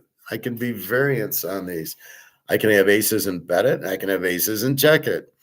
How are you going to read me, Daniel? You can't. You don't know which one I got. But I'm clever like that, right? I don't have to always make a big bet with aces, and I don't always check my aces. I very rarely check them, because I know if I have 5, 6 guys in, I'm fucked. So I know I want to bet my aces to only have 2 or 3 players in the pot with me. That's why you do it. Now the odds on them hitting a set, if they even have a pair, are I only got to worry about 2 guys, and then if they don't check raise me, I know I got them. Because if they have nines and they don't hit the set, they're going to call you for what they call showdown value, which means, oh, well, I got nines. I just want to see, we'll see the river, and then that's it. And so if the guy's just calling you, you got him if you have aces. But I tend to fold against check raises. Like Daniel said, he check raises to get the guy out. But I'll set the trap for you. Like the Russian girl, she checks, and I know, she bluffs, and I know she's got a good hand. I call, and then I hit my high hand, and then I go in on her, and I know she's bluffing, or if she, so I'm playing her betting, but I'm slow playing against her, because I'll let her bet away. She's aggressive. She'll bet, and then I'll get her. But she's betting because she's bluffing. When she has a good hand, she's not betting. So I know what to do with it. All right, it's 12 o'clock. I'm off to the pool.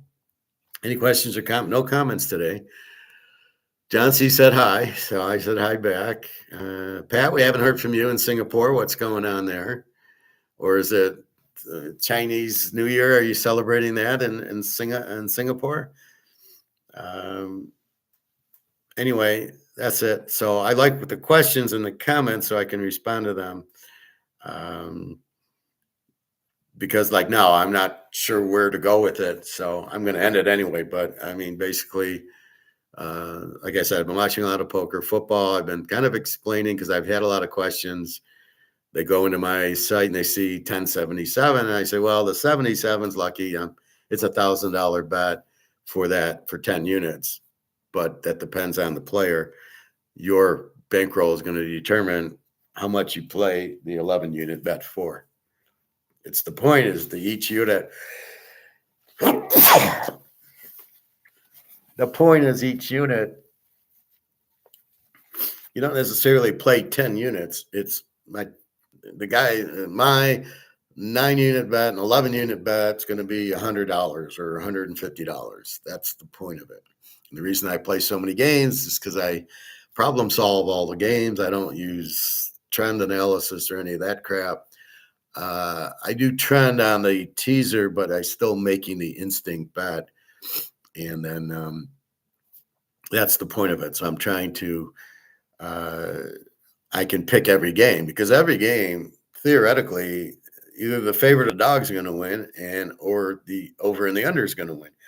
So, two of the 4 are going to be winners. Now, if you can figure that out, hey, this is Houston, great defense.